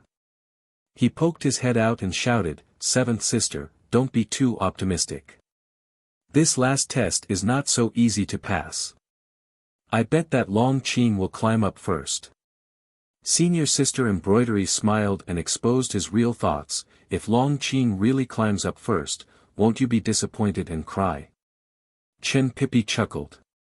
"On the long mountain road, we first tested the willpower, then the power of comprehension, and the state. Then we tested the heart in the fog. Finally, we tested the stubborn rock. It's just a choice. It won't be too difficult for Long Qing or Ning Quebec," second brother slowly said, "because it is not difficult, it is a test of decisiveness after all. Long Qing has been soaking in the dirty water of the judicial department of the Divine Hall for many years, and he can kill women and children without changing his expression. Maybe he can make a choice faster." A gust of mountain wind blew, and the top of the big green tree rustled, the long grass gradually fell down, and the silver night clouds at the foot of the cliff were disturbed. Yu Lien, who was standing on the cliff in the distance, looked back at the sea of clouds and slightly frowned. Under the big green tree, second brother suddenly stood up, and his expression suddenly became extremely serious. He quietly looked at the giant stone on the cliff, and after a long silence, he murmured, "What a strong Haran sword style. Did the teacher change the last test? Why is it you again? You've already died twice and come back to life twice. Are you going to die a third time? I really don't understand why you always jump out of my mind. Do you want to remind me not to forget your villagers who were killed by Xia Ho? Or do you want to remind me not to forget how miserable your death was? Don't worry, I really haven't forgotten those things you left behind. But how can Xia Ho be so easy to kill? Hurry up and make way, I have to run faster than Prince Long Qing. When I enter the second floor of the academy and become the headmaster's favorite student, I will learn the most magical skills in the back of the mountain of the academy. You only need to send me a dream and I will kill whoever you want me to kill. Be good, hurry up and make way. Don't make way. You want to practice the knife skills for me, right? Then can you do it another time?" Ning K said as he walked to the gray wall in the rain. Looking at the dying friend under the wall with a strange smile on his face, he sighed helplessly, grabbed a knife from nothingness, and directly cut him and the wall into nothingness. Look, it's still the same trick. The people in the back of the mountain of the academy are also like this. Can't they do something new? He did not put the knife back into the sheath, but carried the long-handled padao on his shoulder and walked to the top of the giant stone. Anyway, he might continue to cut people later, such as his father and mother whom he had not seen for a long time, even in his dreams for a long time, or even that girl Sang. Anyway, he had now confirmed that these were all fake, so there was no psychological barrier. Suddenly, his footsteps stopped. He looked at the two expressionless faces in front of him and said expressionlessly, "You finally came." Prince Longqing was very afraid. Facing this kind of fear, he did not know how to choose. His most beloved woman had fallen under a cluster of flowering trees. Her eyes that were dripping with tears of blood were not looking at her most beloved begonia flowers, but staring at him in a daze. But he could not look at her, he had to look at her. Previously on the mountain path, he had thought proudly that there was no one or anything in this world that could make him feel afraid except for Haotian. However, at this moment, looking at the woman in front of him who was bathed in holy divine light, and looking at the bright red fluffy clothes beside her, he knew that he could not erase the fear he had for this woman from the bottom of his heart. The whole world was filled with holy divine light, and it was unusually bright. It was so bright that the woman's face could not be seen clearly. Only her fluffy red dress could be seen, and only her fluffy red sleeves could be seen, and only the bright red flowers on her temples could be seen. The woman was dressed in a red dress, very bright and cute, but also very scary. She smiled and said, "Longqing, I heard that you want to enter the second floor of the academy. Do you think that you can defeat me if you enter the second floor of the academy?" Prince Longqing bowed respectfully and said, "I don't dare." More bloody tears flowed from the eyes of the flower addict Lu Qinjia, who was lying in the flowers behind him. "You really don't dare?" The woman who was bathed in divine light repeated indifferently. Prince Longqing slowly raised his head and looked directly at the pair of gem-like eyes in divine light. He was silent for a long time. Just as he was about to make the bravest decision in his life, he saw a silhouette. That silhouette belonged to a man. That man stood silently behind the woman, as if he would not speak for tens of thousands of years. Divine light swept past his cheeks, and a gem-like wind blew, as if Haotian was silently praising him. Prince Longqing stared at the wooden sword on the man's shoulder, and his body trembled uncontrollably. He made his decision without hesitation. He turned around and walked to the flower tree. He pulled out the sword from his waist and slowly stabbed it into the chest of his beloved woman. When the sword entered her chest inch by inch, Lu Qinjia quietly looked at her beloved man, as if she did not feel the slightest pain. Bloody tears no longer flowed from her eyes, and there was no resentment or hatred in her eyes. There was only calmness and pity. Prince Longqing slowly lowered his head and looked at his chest. He did not know when a transparent hole had appeared there. Of the two faces, one was extremely old, and the other was extremely young. Ning Ke looked at the old steward and then at his childhood playmate. After a long silence, he said, "So I have to kill you all again. No wonder I always felt that something was wrong. Now I understand that it was because you all did not appear." He took down the long padao from his shoulder and held the hilt with both hands. However, he did not immediately swing it. This was because he realized that the place he was standing on had changed from the narrow stone steps on the giant stone to blackish yellow soil. On the wilderness, countless people looked up at the sky. The boundless darkness was spreading from the sky. People's faces were filled with despair and terror. The world was dark, and only a few rays of light shone from behind the clouds. Not everyone was looking up at the sky. At least, the old steward and his childhood playmate were not looking at the sky. Instead, they looked at him expressionlessly. No matter where he went, they followed silently, and their gazes always fell on his face. Ning Ke pointed to the sky and said to the old steward, when I had a dream last time, there seemed to be a door of light there. I don't know why I did not continue with that dream today. Is it because of you all? Then he looked down at his childhood playmate who was only half his height and said with a smile, last time in that door of light, there was an especially huge, golden dragon head that stretched out. In fact, that scene was very stupid. It was like those turtles we saw under the Wanyan Tower when we were young. The only difference was that those 10,000 turtles put their heads together and became a dragon head. The old steward and his childhood playmate still did not have any expression on their faces. Since it is a dream, it is naturally fake. Since it is fake, it is not a story that has already happened. Since it is not a story, of course there is no continuity. A tall man appeared on the wilderness. His gray hair casually draped over his shoulders. This was not the first time Ning Ke had seen this tall man.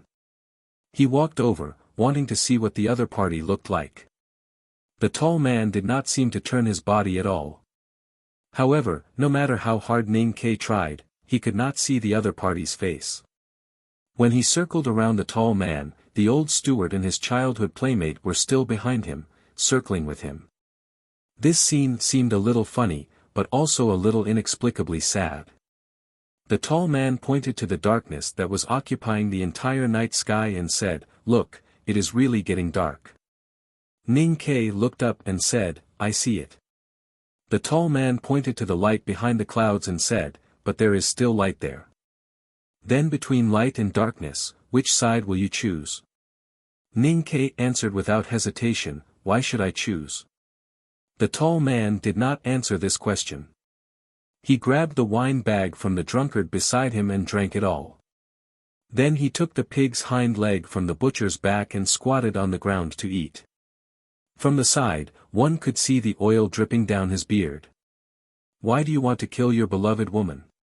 Because only by upholding the right path can one keep his Taoist heart. My words are the right path. Yes, because you represent the will of Haotian. Prince Long Qing walked in the holy divine light and followed the woman in the red dress. In the past long years, he had followed her to kill many people. As those lives died, he became calmer and calmer. He was no longer as calm as he used to be, but he was calm from the bottom of his heart. The woman in the red dress in the divine light suddenly turned around and said calmly, "If Haotian said you should kill me, what would you choose?" Prince Long Qing had a natural fear of her, and he was even more afraid of the man with the wooden sword who always stood silently behind her. However, after hearing these words, he only thought silently for a very short period of time, and then he raised the sword in his hand and stabbed. The tip of the sword pierced through the woman's body, and blood dripped down. The woman in the red dress looked at him with admiration and said, "Long Qing, now your heart has really become very strong." Prince Long Qing pointed to the transparent hole in his chest and said expressionlessly, "You see, I have no heart now." In the wilderness, the tall man asked Ning Ke with his back turned, "How did you choose before?" Ning Ke answered very seriously, "My body is in the darkness, but my heart is toward the light." The tall man laughed and swayed back and forth. He raised his sleeve to wipe the corner of his eyes and happily said, "I can't believe that after so many years, I can actually see a wild grass swaying in the wind on the wall." Ning Ke also laughed happily and said, "You see, I said it was not necessary to choose." The tall man gradually stopped laughing and looked at the rolling clouds in the sky. He suddenly asked, "But what if the sky falls?" "How can the sky fall?" "If. Then there will naturally be a tall person, such as you. What if the tall person can't stop it? Then you can escape. If the sky falls, where can you escape to? Aren't you just imagining what if? How can there be so many what if in the world? Since it's just imagining, just answer casually. What are you afraid of?" Ning Ke stared at the tall man's back. Although the tall man said he just wanted him to answer casually, he did not know why he felt that he could not answer casually. He looked at the sky that was getting darker and darker and suddenly felt extremely afraid. The temperature in the wilderness suddenly dropped, and his clothes were stained with a faint layer of frost. The tall man sighed and said, "How about we go back to the first choice? Without a heart, there would naturally be no fear." Prince Longqing replaced the position of the woman in the red dress. Bathed in the holy divine light, he walked the world with the great will of Haotian, driving away and destroying the darkness everywhere. One day, when he walked to the center of a desert made of gold gravel, the man who had stood silently behind the woman in the red dress for countless years finally appeared. The wooden sword behind him trembled slightly in the scorching gold wind.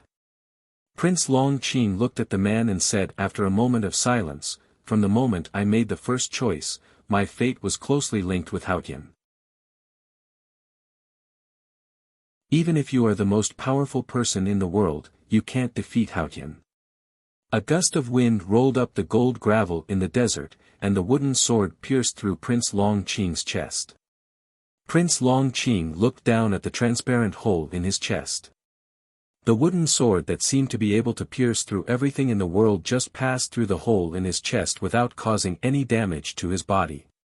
A golden flower grew out of the transparent hole in Prince Longqing's chest and instantly melted the wooden sword.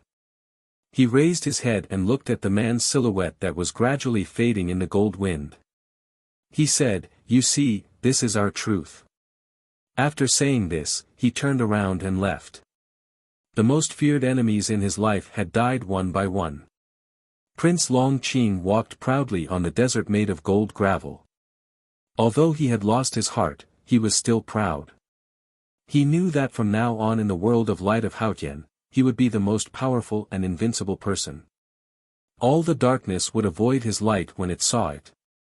No, all the darkness must be torn apart and annihilated. No one knew how many years had passed, and all the darkness in the world had been annihilated by him. There were no more enemies around him, no more sins. There was only the purest light, the boundless light that shrouded the surroundings. At this time, the golden flower on his chest had become very large and almost covered his face. Even though he was in the Tianqi state, he felt that the weight was somewhat unbearable. However, he could no longer remove the golden flower. Suddenly, a distant voice sounded in the depths of his heart. He did not know who this voice belonged to, but he knew that what this voice said was true. Absolute light is absolute darkness. Prince Longqing was silent for a long time, and then he pressed his hand on the huge golden flower on his chest. In a flash, the huge golden flower rapidly shrank and turned into a golden sword. He roared in pain and struggled to pull the golden sword out of his chest. He looked around blankly. In a blur, he faintly saw several illusory faces floating in the sky. It was the man with the wooden sword on his back. It was the woman in the red dress. It was the beloved woman who fell under the flower tree. The three illusory faces looked at him indifferently, as if they wanted to see what choice he would make. There was light everywhere, and darkness everywhere. If he took a step forward, he would walk into the light and continue his killing. However, it was the light. Prince Longqing stood in the golden desert, trembling all over. His face twisted in pain, and his whole body was drenched in sweat. He looked down at his left hand, at the green bamboo piece that seemed like the source of life. All of a sudden, a lot of people disappeared from the wilderness. Ning Ke looked at the familiar face of the old steward in front of him, and then he squatted down to stare at the face of his childhood playmate. After staring for a long time, he suddenly raised his head and shouted at the tall man with dissatisfaction, "I still don't understand why I have to make a choice." The tall man said to him with his back facing him, "I said it was just a casual discussion. Why are you so serious?" Ning Ke stood up, and the frost on his body rustled down. He said, "I don't choose." The tall man replied, "Sometimes there are always things that are worth sacrificing. Sacrifice is a choice." Ning Ke shook his head and said, "I didn't do anything wrong. Why should I sacrifice myself?" The tall man asked in surprise, "Don't you have someone or something that you are willing to sacrifice for?" Ning Ke frowned and thought for a long time, and then replied hesitantly, I don't think so. The tall man said, but you made a choice a long time ago. Ning Ke looked at the old steward and his childhood playmate beside him and said, that's sacrificing others. Sacrificing others is also a choice. Ning Ke admitted, yes. The tall man hung the remaining half of the pig's hind leg on the back of the butcher, and said, then you choose again. The night was still night. The temperature was still dropping little by little. Ning Ke looked at the approaching darkness in confusion, and then he suddenly looked back at the bright place behind the clouds, feeling the endless pressure coming from it. His body was occupied by an unprecedented fear, and the frost on his clothes gradually condensed into armor. He didn't know which direction he should choose. He stood alone between the heaven and the earth, looking so small. The old steward and his childhood playmate stood in front of him, and their eyes met through the transparent ice. He clenched the emerald green bamboo in his hand. In the front yard of the academy, everyone was silently waiting for the final result of climbing the mountain. At this moment, no one would use a sarcastic tone to talk about the academy student named Ning Ke, because he had proved himself with facts. The heavy sound of hooves broke the oppressive silence of the academy. Yen Sei walked down with Sang Sang expressionlessly. Those who knew his identity were suddenly shocked and stood up to greet him. The most powerful minister of offerings of the South School of Haotian had his own exclusive seat in the West Hill Divine Palace. His status was far above that of the deputy headmaster of the Revelation Institute, Mo Li. No one dared to slight him. The instructors and students of the academy soon knew the identity of this wretched old Taoist priest. They looked at the side in surprise and whispered. They didn't understand why this bigwig would suddenly come to the academy in the middle of the night, and at the critical moment of climbing the second floor. No one, including Princely Pei Yen and Princess Li Yu, knew the purpose of Yen Sei's visit. Of course, Yen Sei would not be stupid enough to explain the reason to the crowd. After silently greeting those who were worthy of his greeting, he sat in a chair and closed his eyes to rest. His skinny palms brushed the back of the chair from time to time, showing a little bit of nervousness. Although everyone was curious about the reason of this high and mighty divine talisman master's visit, no one could ask since he did not say. After a short silence, someone began to whisper about the movement on the top of the mountain. Most people marveled at Ning Ke's hidden strength, but they still firmly believed that Prince Long Qing would be the final winner and successfully enter the second floor of the academy. As a divine talisman master, Yen Sei's state was so high that he could clearly hear the discussion no matter how low it was. Thinking that Ning Ke really wanted to enter the second floor, and even was only one step away from entering the second floor, the successor that he had been looking for half of his life would become a mirage, Yen Sei's mood could not help but be extremely bad. At this moment, Priest Moli said indifferently, "We, the West Hill, never think that a prince will lose to anyone. I know a little about Ning Quebec. He is indeed good at talking about heresy, but if he wants to enter the second floor." Yen Sei slammed the table heavily and shouted sternly, "That is absolutely impossible." Hearing this, everyone was shocked. They all thought that the South School of Haotian of the Tang Empire had always been at odds with the West Hill Divine Palace, and it could even be said that they were at odds with each other. Why would Yen Sei stand on the side of the West Hill Divine Palace tonight before such an important matter? After all, he was the senior brother of the nation master of the Tang Empire. Could it be that his statement had any important meaning? Yen Sei did not expect that his sincere words would cause so many people to speculate. He angrily pulled his beard under his chin and refused to express any more opinions. Li Pei Yen looked at the old Taoist beside him and frowned. Could it be that my brother in the palace knew that Ning Ke had appeared in the opening of the second floor today, so he specially sent Yen Sei to express his attitude? At this moment, another horse carriage drove in, and the person who walked out of the carriage caused another round of discussion. Li Yu looked at the kind-looking chief eunuch and asked with a frown, "Old Lin, what are you doing here?" The deputy chief eunuch of the Tang imperial palace smiled humbly and said, "Your Highness, I am here on His Majesty's orders." Li Yu waved him forward and asked in a low voice, "What is going on?"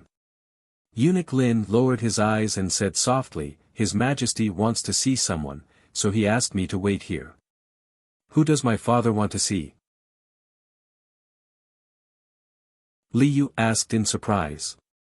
Eunuch Lin smiled and said, "A student of the academy." After saying this, Eunuch Lin saw Yen Sei sitting beside him and his expression suddenly turned cold. He said, "Master Yen, why are you here?" Yen Sei glared at him and said, "Do I need to report to you where I am going?" Eunuch Lin said with a fake smile, "I am just a eunuch. How can I control where a divine talisman master goes? But His Majesty wants me to bring you a message." His Majesty said that the imperial preceptor had cheated him of a few hundred taels of silver at the fragrance workshop more than 10 years ago. Now, the imperial preceptor dares to hide the talent that His Majesty appreciates. His Majesty is waiting for an explanation from the south gate. Hearing this, Yen Sei was stunned and fell into deep thought. He was shocked. Could it be that His Majesty also knew about Ning Kei's ability and wanted to steal his disciple from him? What should he do? Now that he might have to compete with the academy for Ning Kei's disciple, he was already in a difficult position. Did he have to compete with the Emperor of Tang? Younger brother said that he could do whatever he wanted, but did that include His Majesty? Everyone in the field intentionally or unintentionally looked at the two bigwigs who suddenly arrived. Yen Sei was the divine talisman master, but Eunuch Lin was His Majesty's most trusted chief eunuch. What did he mean by coming here with His Majesty's decree? Sang Sang followed Yen Sei into the academy. No one noticed her at all. She left the front yard and walked quietly along the alley between the buildings of the academy to the back. She walked through the wetland, the old academy with all the lights out, the dense forest, and the rarely visited meadow. She looked at the scenery of the academy and compared it with Ning Kei's usual narration. She felt calm and warm. Finally, she walked into the forest of swords. She held the smooth trunk, raised her head and squinted at the top of the forest with a few strings of sparse leaves hanging at a very high place. Then she chose a slightly clean place to sit down, holding the big black umbrella in her arms, and looked up at the top of the mountain. The clouds and mist between the mountains were still extremely thick, and it was impossible to see through the top of the mountain. But Sang Sang leaned against the trunk and held the big black umbrella quietly. She knew that her young master was at the top of the mountain and was going through the most critical test. All of a sudden, a gust of wind blew in from the outside of the sword forest, bringing with it countless grass and gravel, which hit the trunk and even lifted the hard bark. Sang Sang hid behind the tree in horror and opened the big black umbrella to cover her thin body. Outside the old and dirty big black umbrella, the wind was raging around the sword forest. The gravel hit the surface of the umbrella like arrows, making loud banging sounds. It was like the sound of war drums, stirring up one's emotions, but also extremely tragic. In the gust of wind, more than a dozen trees in the sword forest were uprooted and flew into the deep night sky with mud. Like a dozen awe-inspiring swords stabbing into the night sky. It splashed with jet-black blood. On the Wanyan Tower in Chang'an, Nation Master Li Qingshan looked at monk Huang Yang and laughed. "A monk came from the west today," monk Huang Yang said with a smile. "The enlightenment of the love monk doesn't make you so happy. You seem to be in a very good mood today. Can you tell me why?"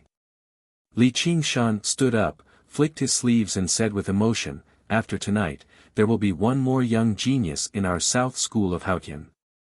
More than 10 years later, there will be one more divine talisman master in our South School. Do you think it's worth being happy about?" Monk Huang Yang put his palms together and sincerely praised, "It's really delightful." Suddenly, Li Qingshan raised his eyebrows like a sword and walked quickly to the edge of the tower. Looking at the quiet night sky in the south, his right hand hanging outside his sleeve trembled and his fingertips kept flexing and stretching to calculate. Monk Huangyang walked to his side and looked there in confusion. He said, "Why did the opening of the second floor make such a big noise?" Li Qingshan's body suddenly became stiff and he said with a gloomy expression, "We can't get it. Headmaster, it's really several floors high." The fierce wind that swept through the academy's sword forest was limited to a very small area and miraculously did not affect the surrounding environment.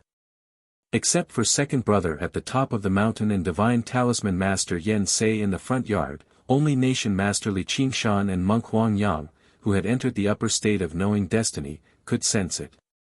The common people in Chang'an City had no idea about it. At this time, it was deep in the night and most people had fallen asleep. A few bloodstains gradually appeared on the grey wall of Lin 47th Street. The sewage in the sewer of Spring Breeze Pavilion that had just been repaired suddenly had a blood-red luster. In the backyard of the lakeside house and the blacksmith shop in the eastern city, in the broken stone lion outside the former general's mansion and in the woodshed of Grand Secretary Xing Jing's mansion, those bloodstains gradually appeared and then quickly disappeared. In front of the boundless pressure of light, Prince Long Qing crushed the emerald green bamboo and then looked up expressionlessly. He found that he was still standing on the top of the back mountain of the academy, standing under the giant rock by the cliff edge. He had never taken a step on the stone path. The night wind blew at his clothes, quickly dispersing the sweat. He was silent for a long time, then took a few steps back towards the lawn. Then, he raised his head again to look at the top of the boulder on the edge of the cliff. There was no trace of anyone there. In the cold wilderness, Ning Ke seemed to feel something. "You all know that this choice is not difficult for me," he said loudly to the tall man, to the steward in front of him and to his childhood playmate, to the light and darkness in the sky. When he spoke, the icicles hanging on his lips cracked and fell. He blinked and the transparent ice that blocked his sight cracked inch by inch. He raised his right hand and more frost armors fell off his clothes. Then he threw away the emerald green bamboo in his hand and held the long knife again, waving it down with force. After many years, he once again killed the old steward and his childhood playmate in front of him. "My umbrella is black. Her face is black. Ever since I was a child, everything I did was black. But it doesn't mean that I think I'm wrong. Since I'm not wrong, I don't need to admit it or atone for it." Ning Ke looked at the increasingly bright light behind the clouds and felt the increasingly powerful pressure. He said, "Even if you think I'm wrong, I don't care. Because what do your thoughts have to do with me?" He fiercely spat on his feet and carried the long knife on his shoulder. He resolutely walked toward the darkness on the other side of the wilderness. The tall man looked at his back and said nothing. Walking into the darkness was like walking into the starlight. Ning Ke stood on the giant rock by the cliff edge, standing at the highest point of the back mountain of the academy. He calmly looked at the scenery in front of him. The starlight from the stars in the night sky fell on the slowly flowing clouds under his feet, making the surroundings as bright as daytime. Although it was still late at night. He glanced at Prince Long Qing who stood under the rock in the distance and said nothing. He turned back and continued to silently look at the 10,000-year-old starlight and cliff in front of him. The moment of starlight and flowing clouds were intoxicated in the mountain breeze of the spring night. Only by climbing to the top could one see such beautiful scenery. This world is flat. He looked up and saw the edge of the world under the stars. He could faintly see the peak of the mountain breaking through the clouds. He did not know whether it was Min Mountain or some other mountain. After 17 years of wandering and meeting each other in life and death, he finally came to this moment. How could he not think about it? In an instant, Ning Ke thought of many things in the past. He thought of the years that he had repeated on the mountain road. However, all these feelings finally gathered into the most sincere and simple sentence when he finally said it. Looking at the indescribable scenery, Ning Ke laughed. He laughed so hard that his body trembled. He laughed so hard that tears and snot flowed down his face. Then he wiped away his tears and snot and said seriously, "It's so damn beautiful. If you like this work, please come to Chijien.com to vote for me. Your support is my biggest motivation."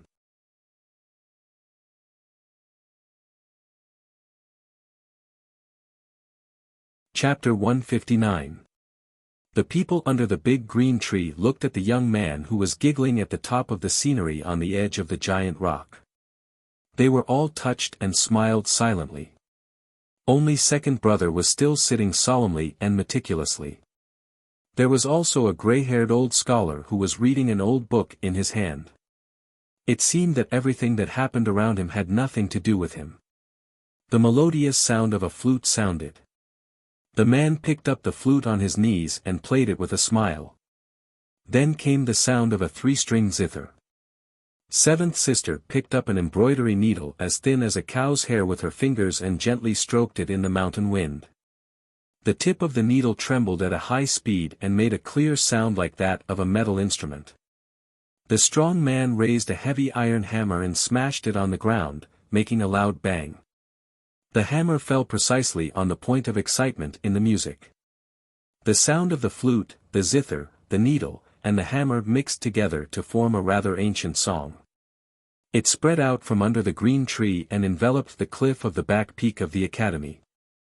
It urged the floating clouds to flow slowly among the cliffs and the pine trees to sway slightly, as if they were welcoming guests. Standing on the boulder, Ning-Ke listened to the ancient song. He looked back at the big tree and saw those men and women with different appearances but gentle smiles. He looked at Chen Pipi under the tree and knew that these people were the senior brothers and sisters of the second floor of the academy. They were expressing their welcome to him in this way. He could not help but feel warm in his heart. The warm feeling quickly turned into a burning sensation in his chest and abdomen. He blacked out and fell down. Prince Long Qing stood silently on the lawn under the boulder, as if he had not heard the moving ancient song. His young face, which was like a peach blossom in spring, was still perfect. But his hair, which was slightly wet with sweat, was loose and messily draped over his shoulders. He raised his head and said, "Maybe it's a little ridiculous and lacking in demeanor. But I really don't accept it." Unknowingly, second brother stood up in the ancient song and came to the lawn. He looked at Prince Long Qing's cheek and the two dim lights in his eyes. He said calmly, "If I were you, I wouldn't accept it either." After a moment of silence, Prince Long Qing said, "If you can't see through the choice, who can?" Second brother looked at him and said with a faint pity, "You can't see through the choice. That means there is fear in your nature, whether it is about the choice or something else. Although I don't know what you've seen and experienced, I can roughly guess that Ning-Ke is different from you. He has no fear in his nature, so he doesn't need to erase his heart as hard as you did." Prince Long Qing stared at his eyes and asked with strong puzzlement, "Fear is human nature. As long as you are human, you will be afraid.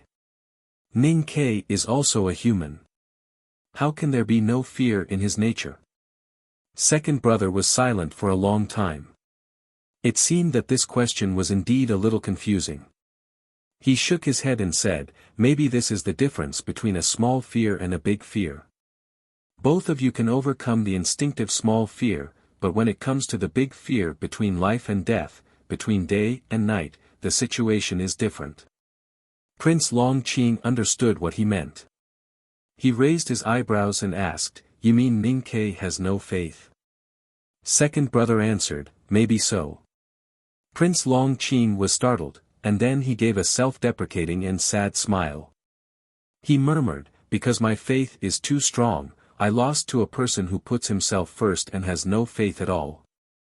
How can I accept this?" After a moment of silence, second brother said, "Maybe Ning-Ke has faith. But the faith is hidden too deep in his heart.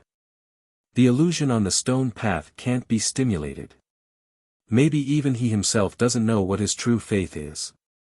At this time, Chen Pipi carried the unconscious Ning Ke down from the giant rock, panting heavily.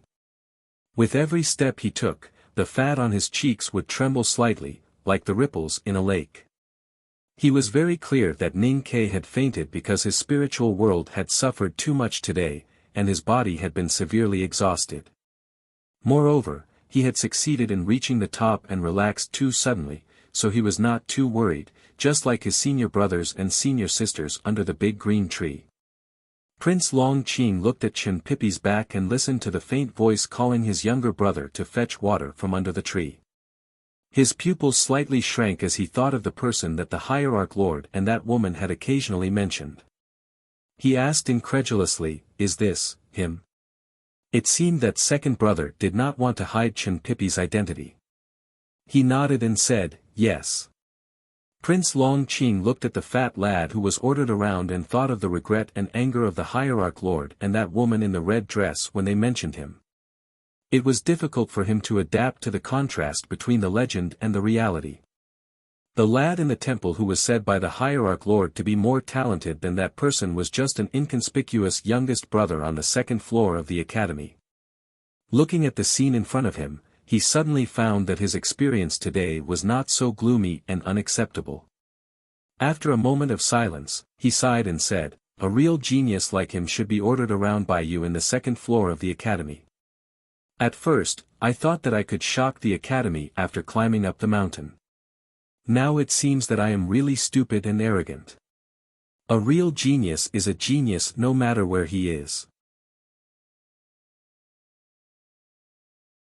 Second brother followed his gaze to the tree and said, "Since he is a genius in the temple, he is certainly a genius in the back of the mountain of the academy. Although he is much worse than me. You don't have to be too disappointed. In fact, your performance today is very good. If Ning Ke is not more than you, I should be very happy to welcome you in the back of the mountain." Prince Long Qing sighed and bowed deeply to second brother. Then he turned around and walked down the mountain. The quietness in the front yard of the academy had long been replaced by a buzzing discussion like that of wild bees.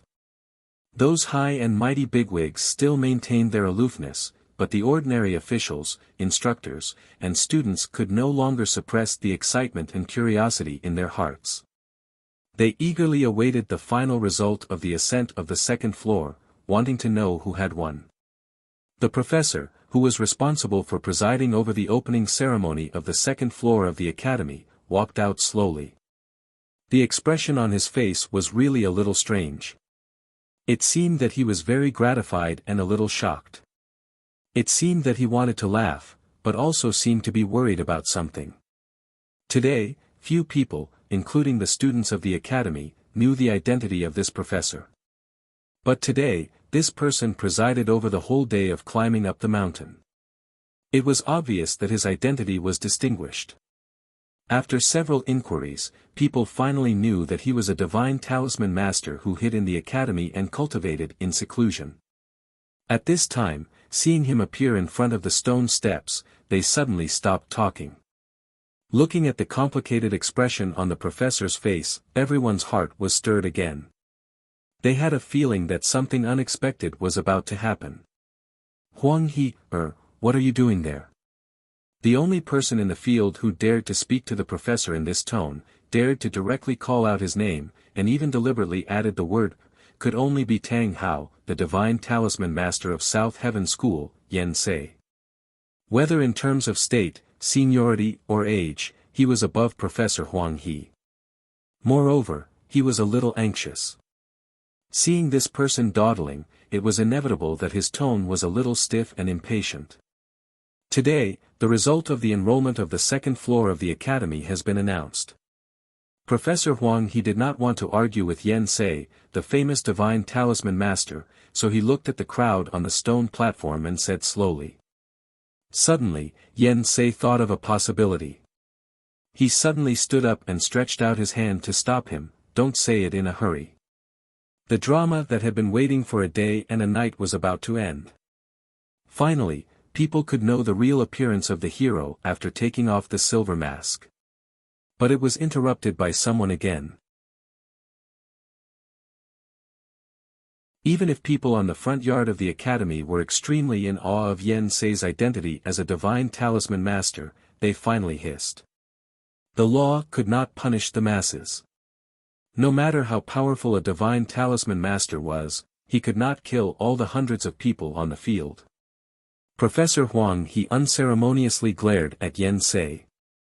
He thought to himself, you are the one urging me, but now you are telling me not to say it in a hurry. What are you trying to do? He asked helplessly, why? Yen Sei rushed up the stone steps and said righteously, the opening of the second floor of the academy is a big event. Although the headmaster of the academy is traveling in other countries and is not in the capital, you can't be so perfunctory. Before announcing the result, shouldn't you first take a bath and change your clothes, burn incense and worship heaven? The hissing under the stage suddenly became more violent. Even Princely Pei Yan and Li Yu could not help but look at the old Taoist priest. Listening to the noise under the stage, Yen Sei could not help but feel a little feverish even though his face was as wrinkled as the hard bark of an old tree. However, the thirst for a successor finally overcame his little sense of shame. He fiercely shouted to the audience, who dares to say that I am wrong, stand up and argue with me alone. The audience suddenly became silent. Whether it was Priest Moli or those professors and instructors of the academy who looked displeased, they all turned their faces away. They all thought in their hearts, duel with you, a senior divine talisman master who has cultivated to a high level. We are not crazy. Professor Huang He looked at him unhappily and said, Uncle Yen, what on earth do you want to do? There were very few divine talisman masters in the world. The seniority among them had nothing to do with their respective sects, but another set of simple and complicated system. Professor Huang He asked Yen Sei what on earth did he want to do. In fact, what Master Yen Sei was thinking at this time was very simple. If the result announced by the academy is that Ning Ke has successfully reached the top, and if this result is heard by everyone on the stone square and then spread to the world, won't it be a foregone conclusion? Then what else can my younger brother and I do to snatch him away? Ignoring the angry eyes of everyone on the academy's front yard, Yen Sei dragged Professor Huang He into a study room.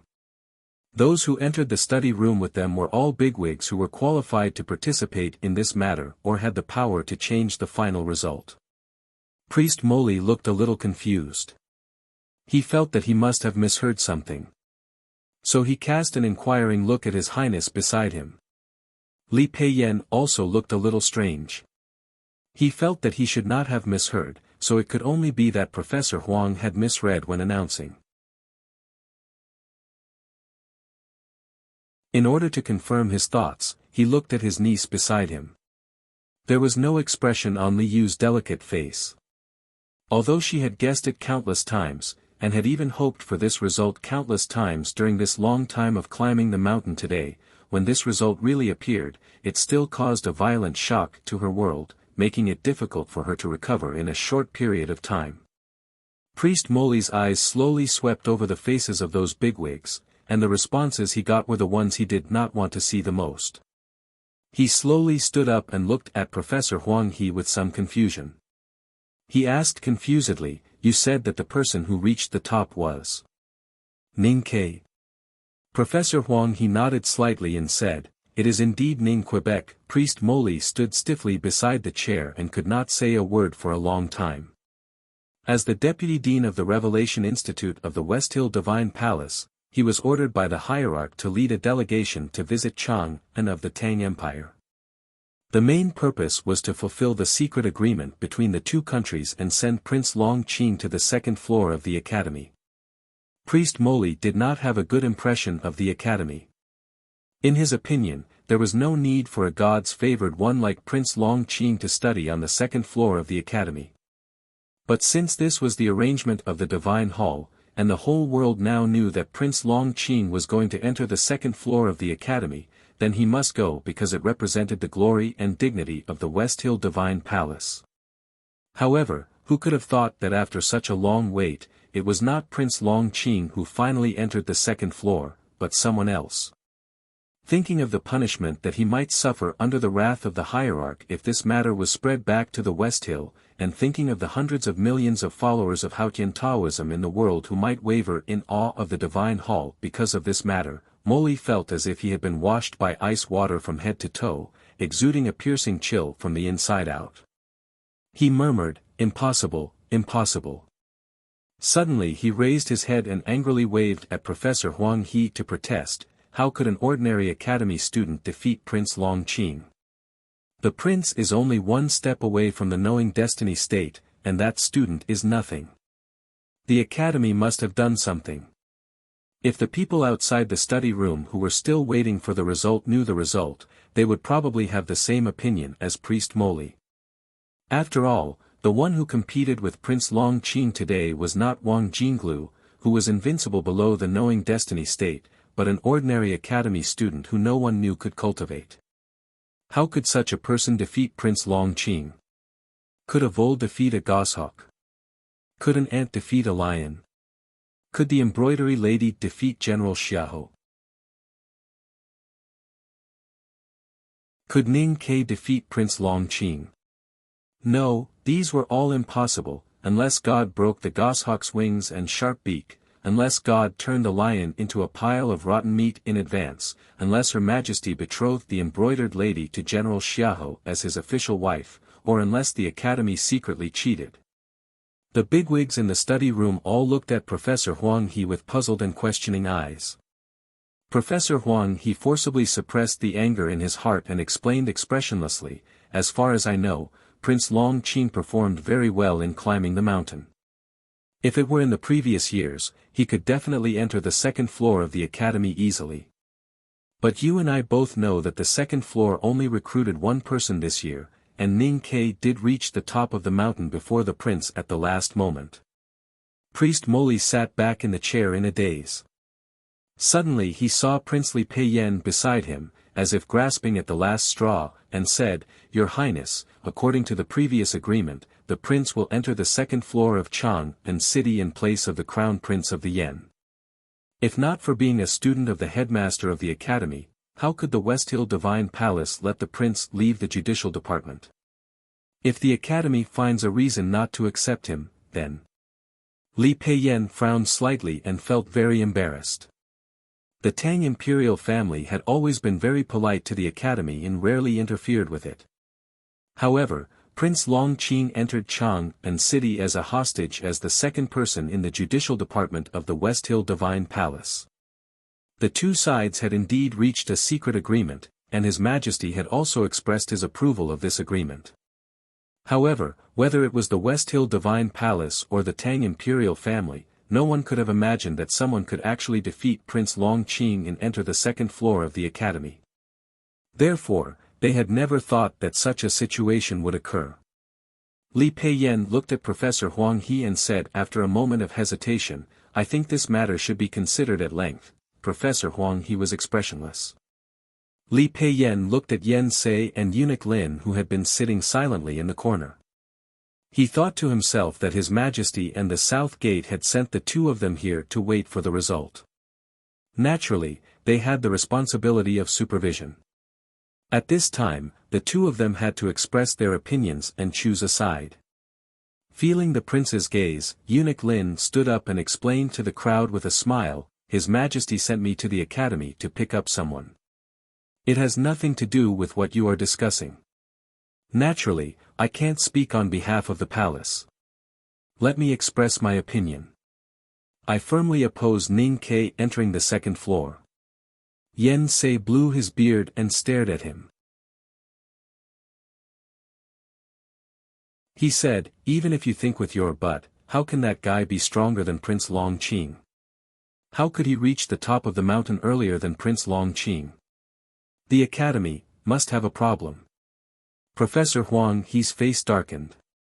He looked at him and said, "Uncle Yen, we are familiar with each other, but we still need evidence." Yen Sei stared at him and said, "The academy has evidence. It is said that you did not cheat." Hearing his unreasonable words, Huang He said angrily, "Uncle Yen, are you going to act shamelessly again? So what? Yen Sei raised his wretched triangular eyes and shouted, "Anyway, the headmaster of the academy is not in Chang'an." Since the headmaster of the academy was not in Chang'an or the academy, as the minister of offerings of the south gate of Haotian, he had nothing to fear. As a sacred divine talisman master, he had no scruples in bringing this matter up. This shamelessly acted shamelessly. The bigwigs in the study room looked at Yen Sei's impassioned objection and were all stunned. Thinking of his previous statements on the stone platform, they could not help but wonder what had happened to the south gate of Haotian today that made them so strongly support the West Hill Divine Palace. Priest Moli looked at Yen Sei and felt strange. He thought that last year when this old Taoist returned to the Divine Hall, he had humiliated the head of the Revelation Institute and even quarreled with the great divine priest. But today he was so protective. Could it be that he cherished Prince Long Qing's talent? It was true that he cherished talent, but he did not expect that Master Yen Sei desperately opposed it and wanted to cherish the talent of someone else. Professor Huang he looked at Yen Sei coldly and said, "Uncle Yen, although you have a high status and seniority, this is the academy's business after all. So it is useless for you to oppose it." Yen Sei angrily rebuked. The academy belongs to the world. Everyone in the world has a reason to raise doubts and opinions. The academy belongs to the Tang Empire. As a Tang citizen, I have the right to oppose it. You say it is useless to oppose it, but I still have to oppose it. Ning Ke cannot enter the second floor. It was unknown when Li Yu quietly walked out of the study room and came to the front yard of the academy. An official stood behind her.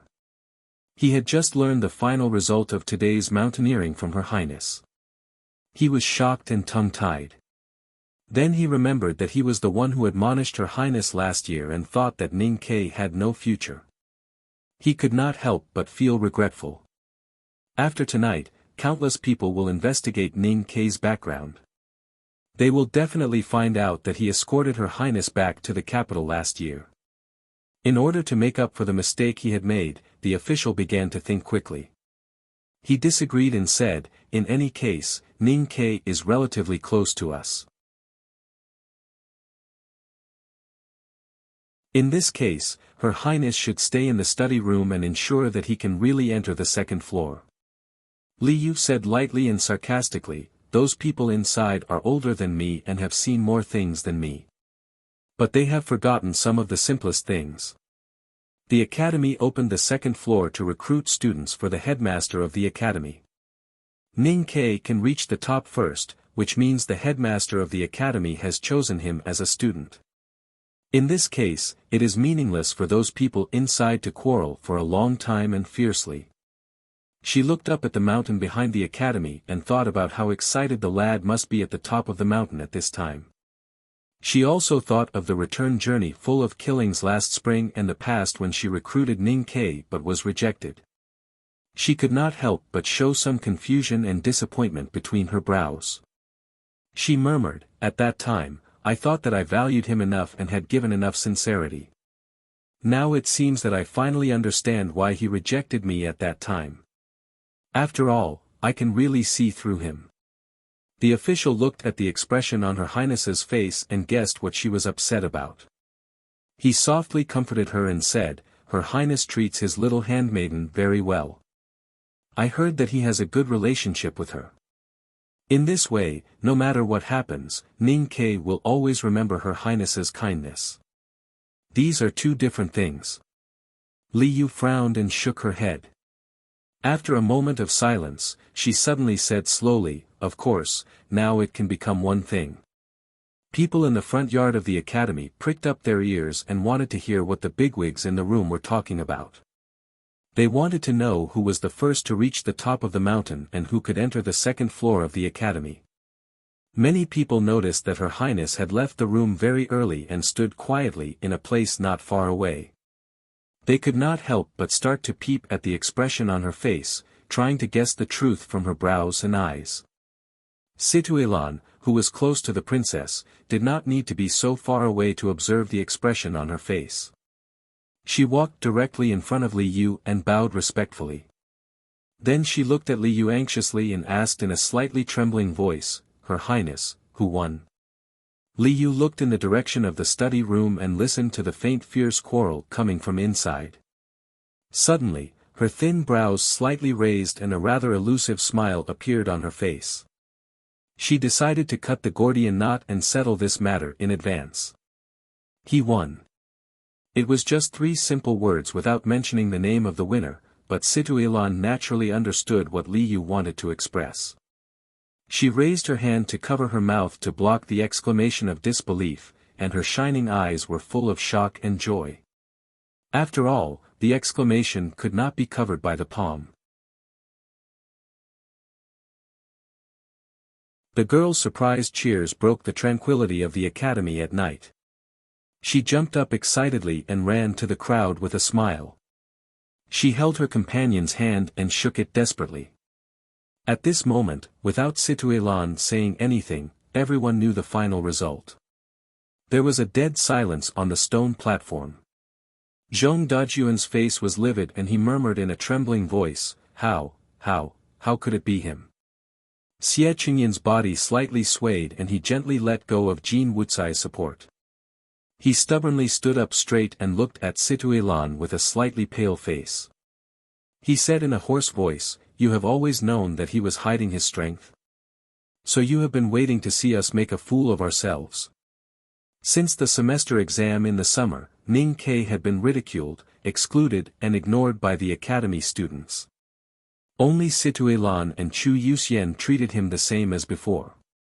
Chu was the son of a rich and dissolute family and was originally different from the academy students.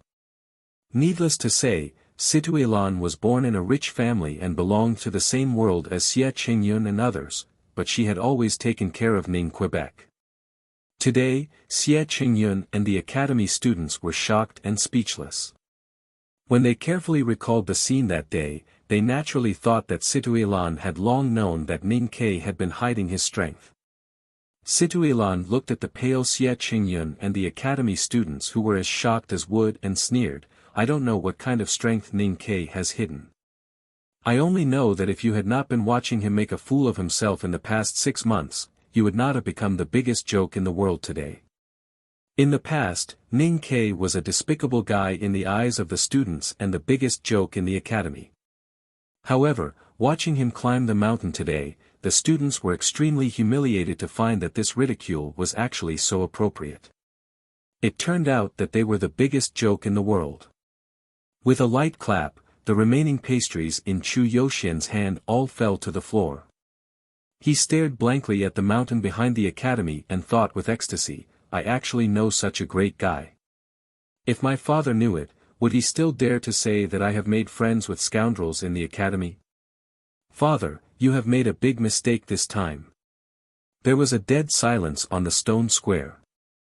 All the students fell into a deep feeling of shame. Some people lowered their heads that were usually proudly held high, and some even became a little numb and sluggish because of this mental shock. At this moment, an angry roar sounded from the study room. "Ning Ke's cultivation is so poor, how can we let him enter the 2nd floor?" This roar barely woke Zhong Dajuan up from the huge mental shock.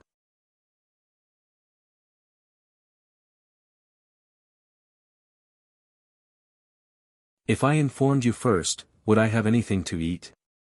Yen Sei stared at him and said. Now it was Professor Huang He's turn to smile. He looked at Yen Sei and said gratefully, "Uncle, do you think the academy will let Ning Ke go after knowing this?" Yen Sei suddenly changed his expression. He pointed at Huang He and angrily roared, "You shameless villain! If you didn't say we could negotiate, I wouldn't tell you this."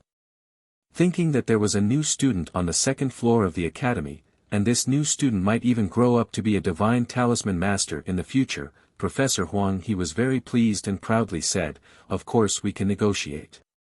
If all the negotiations have a predetermined result, then there is no need to negotiate." Yen Sei angrily said, "You are shameless." Huang He smiled and said, "Learn from uncle." Yen Sei's beard and hair crazily spurted out. He angrily shouted, I, Yen Sei, have found such a good talent in half of my life. Whoever dares to compete with me for this disciple, I will be irreconcilable with him. Even if I have to burn my body and break my bones, I will crush his bones and scatter his ashes. Huang He shook his head and laughed, Uncle's words are so cruel. If I didn't have the whole academy behind me, perhaps I would really be afraid. I, Yen Sei, have spent half of my life. Ning Ke, good talent, disciple, can't coexist with me, crush his bones and scatter his ashes. The furious words of Divine Talisman Master Yen Sei went out of the study room like thunder and exploded on the stone floor of the academy. The smile that Zhong Dajuan had just squeezed out suddenly froze on his face, which looked extremely funny. If the fact that Ning Ke had successfully reached the top and entered the second floor of the academy was the first thunder in the hearts of the students of the academy, then at this time, a respected Divine Talisman Master crazily shouted to accept Ning Ke as a disciple, which meant that Ning Ke might become a Divine Talisman Master in the future, was like the second thunder in the hearts of the students.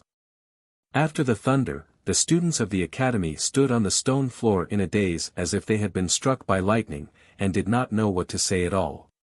Chu Yuxian looked at the pale face of Zhong Dajuan and sighed sympathetically, if I were you, I would go to the kitchen to pick up a piece of sour stinky tofu overnight and kill myself. In this way, you won't waste the fresh tofu, and the taste is very compatible with your sour words. Please cast your monthly vote and recommendation vote. The latter is Song Song's natal item, which will never give up. Thank you for your love to me, I will continue to work hard. This chapter is amended 201112010359. To be continued. If you like this work, please come to Chidian.com to cast your recommendation vote and monthly vote. Your support is my greatest motivation.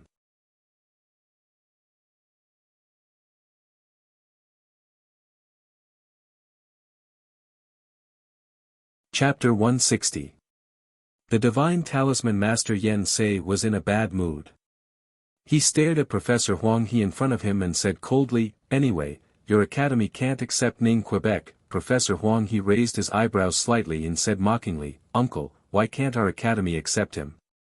Yen Sei roared, that kid is born to cultivate Divine Talisman Taoism. Who else in the world is qualified to be his teacher except me? Professor Huang He sneered and said, only Divine Talisman Masters are qualified to be his teacher.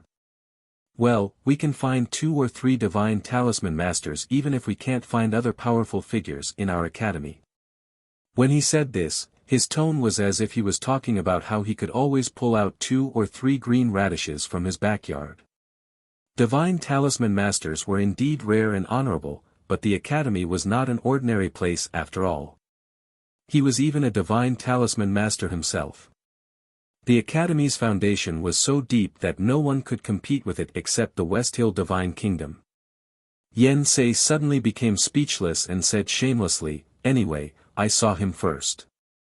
Don't think about robbing him. Huang He sighed and said, Uncle, you are a man of virtue and prestige. Don't always act shamelessly, okay? Yen Sei spat and said angrily, look at me, your martial uncle, every day I go to the brothel and hug girls. Every pore of my body is filled with the word wretched and obscene. Where do you see me as virtuous and respectable? Even if you throw away your old face and feel inferior today, it's no use. Professor Huang He looked at him and said seriously, His Majesty the Emperor and the Master of Nation may buy it. Even the Hierarch and the great Divine Priest of the West Hill Divine Palace may buy it. But our academy will never buy it. The conversation in the study room seemed a little ridiculous. However, the dispute between 2 Divine Talisman Masters, no matter how hooligan-like they were, was bound to be particularly tense because of their identities. The atmosphere in the room suddenly became oppressive. At this moment, Princely Peiyan suddenly said with a smile, in fact, what's the point of arguing about this matter?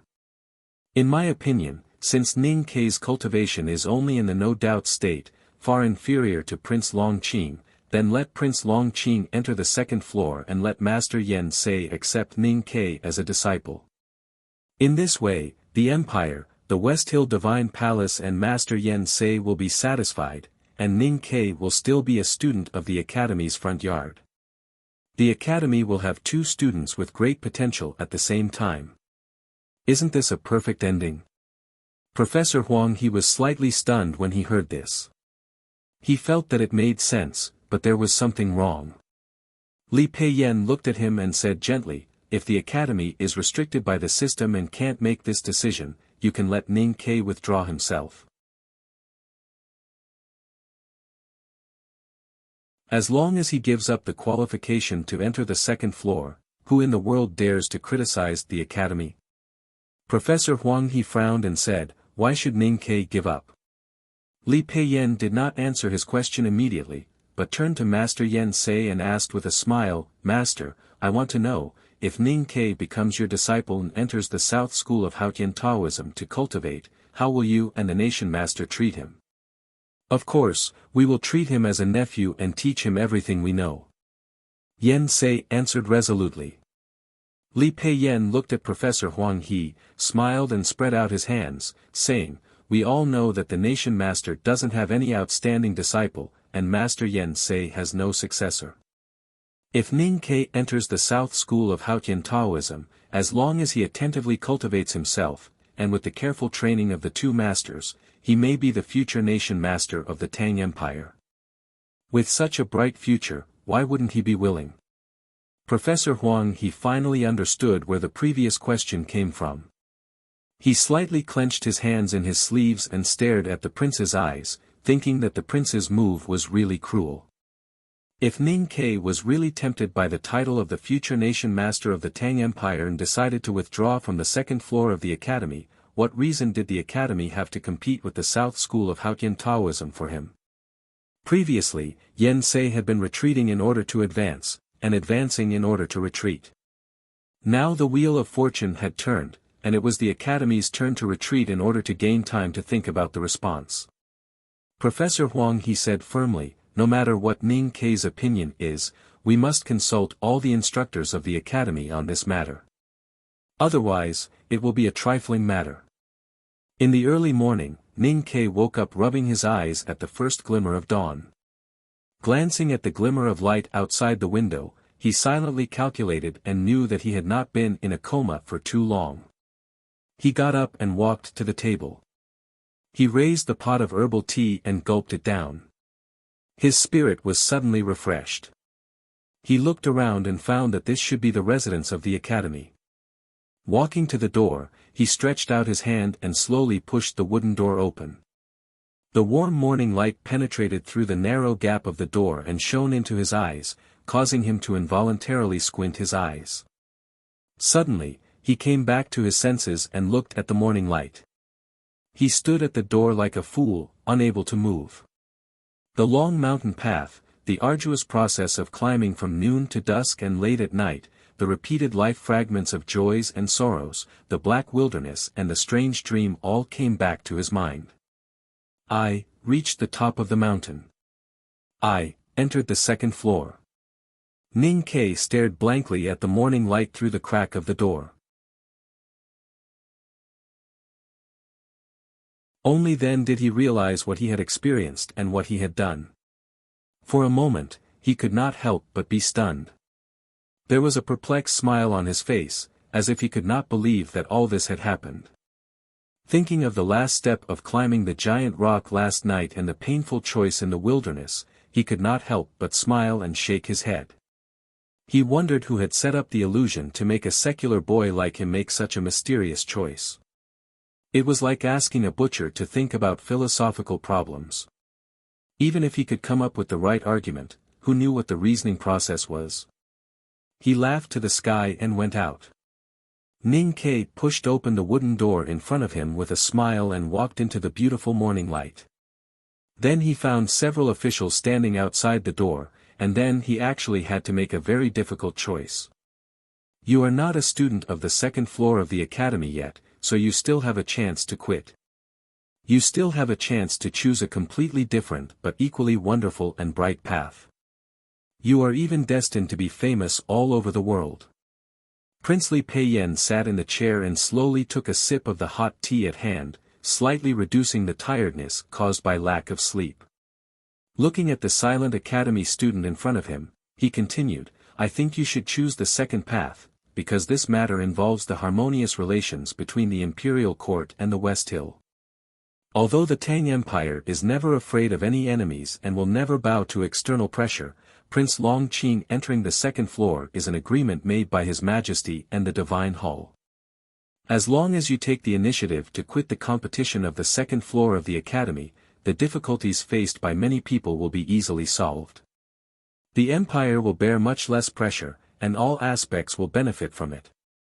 Li Peiyan found that Ning Ke remained silent and slightly lowered his head without any response. He was a little displeased and said, as a citizen of the Tang Empire, it is natural to share the burden of the empire.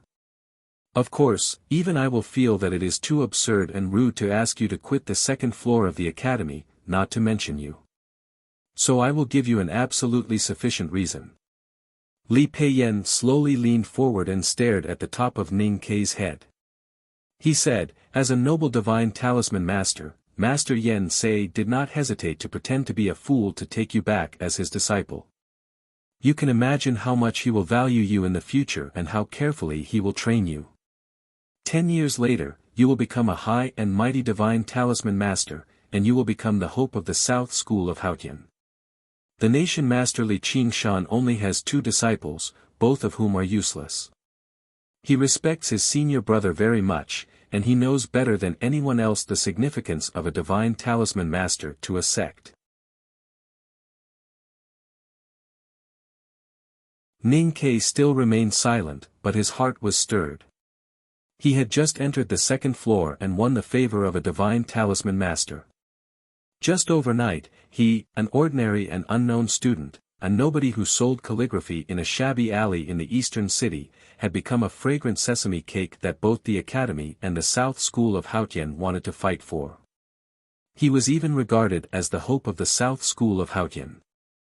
Shouldn't the words, hope of the South School of Haotian, be exclusive to people like Prince Longqing?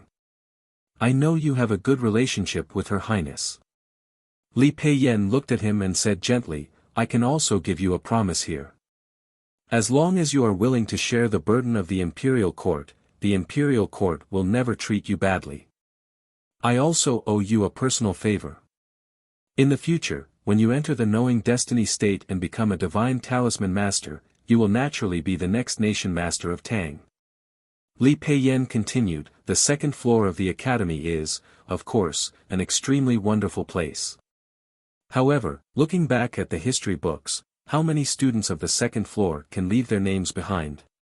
But if you become the nation master of Tang, there will still be countless people who will remember your name after thousands of years. The future nation master of Tang. Although Ning Ke's expression was as calm as usual, his emotions had long been shaken by these words. He seemed to see a brilliant golden road unfolding under his feet. Should he give up the second floor of the academy to learn from the divine talisman master and fight for the future of the nation master of Tang, or enter the second floor to learn exquisite cultivation methods from the headmaster of academy? This was really an extremely difficult choice. He even felt that the choice he made last night in the wilderness by the cliff was easier than this one. Ning Ke looked at the prince's face and knew that as long as he nodded, his future would be infinitely bright. He believed that these words were true.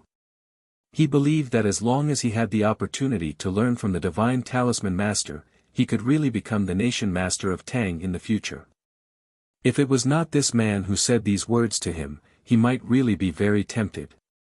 Li Peiyan looked at the emotional reaction in his eyes and vaguely guessed what he would choose. His face suddenly became serious and his right hand tightly grasped the handle of the chair. He stared at his eyes and said in a low voice, "This is the opportunity that Haotian asked the imperial court to give you. If you miss it, you will be punished by heaven." There was no doubt that this was a naked threat. In the face of such a threat, even if Ning Ke really became a student of the second floor of the academy, he had to seriously consider this threat. Because he lived in this world, then he would be bound by the rules of this world. Ning Ke bowed respectfully and said, "Your Highness, after all, I am a student of the academy. I have studied in the academy for a year and have deep feelings for you. I am willing to share the burden of the imperial court, but I have to consider the feelings of the academy." Some people unceremoniously put the power and pressure of choice on Ning Ke's shoulders to avoid angering the academy. However, Ning Ke was a person who seemed to be straightforward but was actually slippery. How could he take the initiative to take this kind of responsibility? With a light sentence, he directly threw the power and pressure of choice back to the prince. As for whether the academy would choose to give up on him and accept Prince Longqing into the second floor, Ning Ke was not worried. He and Li Yu had quite a tacit understanding on this matter. Before the headmaster of academy returned, no one in the academy dared to make decisions on their own. In fact, deep in his heart, there was actually another thought. If the academy could not even resist the pressure of the imperial court and finally gave him to the South School of Haotian Taoism, then why should he stay in such an academy? Who would not be willing to be a nation master of Tang? His and Li Yu's thoughts were not wrong. It was just that there were always some deviations between reality and ideas. Because they did not expect that the instructors of the academy also cherished Prince Longqing's talent, and that the instructors were not all Tangs. In the early morning of the academy, the instructors were sitting in the room and arguing fiercely. Indeed, they could not reach the fastest conclusion because the headmaster of academy had not returned. However, it was precisely because the headmaster of academy was not in the academy that they had the courage to express their own views. Chao Jifeng, the associate professor of etiquette, said angrily, "Many people think that the academy cheated in this examination. I don't know whether this is true or not. I only know that Prince Longqing came out of the fog very early. Then why did he stay outside the fog for such a long time? Why did he finally take the last step with Ning Ke? What on earth happened in the middle?" Professor Chao was a senior professor of the academy, so his words naturally had some power. Although everyone in the room knew that this professor from the Yen Kingdom raised an objection because he was not happy with Prince Longqing's failure, no one could really explain his question. Some instructors even secretly thought that perhaps those in the back mountain had played some tricks in the examination. An old woman in a blue gown with a bamboo broom in her hand looked at the arguing crowd as if she was looking at an idiot. She said, "What a boring discussion. Whoever reaches the top first will be accepted. Such a simple question, why do you have to complicate it?" Chao Jifeng, you have been going to Chang'an to see your prince every day recently, and when you return to the academy, you cry bitterly, thinking that he is the hope of the Yen Kingdom's revival. But what does this have to do with the academy? I can't listen to it anymore, I'm leaving. The honorary female professor of mathematics of the academy left, and several professors who were dedicated to academic service and did not want to be bothered by mundane affairs also left one after another. However, the debate in the room became more and more intense. Many instructors thought that the imperial court's proposal could indeed satisfy all parties. In that case, why not make such a choice? Did they have to offend all the forces for Ning Ke? When Associate Professor Chao Jifeng was angry again and impassioned again, the door was suddenly pushed open with a squeak. All the instructors looked at the door in astonishment. After a moment, they saw a pink and tender little face poking in, with a pair of black eyes rolling. It was a little attendant who walked in. He was fresh and lovely with a little shyness. Looking at the instructors, he asked softly in a mosquito-like voice, "My young master has something to ask you, so he asked me to pass the message." The instructors in the room knew the identity of the little attendant, and asked gently, "What does Mr. Second want to ask?" "My young master got up this morning and found that there were still a lot of irrelevant people staying in the academy, so he lost his temper." The little attendant opened his eyes wide and looked at the people in the room, saying, "He wants to ask you why the notice hasn't been posted after one night. What are those irrelevant people still doing here?" Do they want him to invite them to dinner? Hearing this, the instructors looked at each other and did not know how to answer. They all knew that the second brother of the second floor of the academy was indeed a little silly, but they never thought that he would call people like the prince and Master Yen say irrelevant people. Professor Chao Jifeng glanced at the little attendant and said, "The candidates for the second floor have not been decided yet, so the notice naturally can't be posted." He thought that such a statement would make the other party unhappy, and was ready to explain to him. However, he did not expect that the little attendant was really too shy. After hearing an answer, he lowered his head and walked out of the door. The argument of the instructors in the room began to continue, but it did not take long before the door squeaked again. The little attendant's pink face was covered with drops of sweat, which showed that he had just run in a hurry. He looked at the instructors and said, "Young master asked, what do you mean by, the candidates for the second floor have not been decided yet?" Professor Chao Jifeng said unhappily, "What do you mean by, not decided yet?" Not decided yet, means not decided yet. Ning Ke actually defeated Prince Long Qing and went up the mountain first. Many people have doubts about this matter, and they suspect that the back mountain cheated. If people are not convinced, how can they decide? The little attendant looked at him blankly, and after a long time, he suddenly came to his senses. He said yes and turned away. No one knew whether he had understood Associate Professor Chao Jifeng's words or not. The room was quiet, and the instructors did not argue again, because they strongly felt that the little attendant of the second brother would come back soon and continue to ask those stupid questions. The door squeaked open.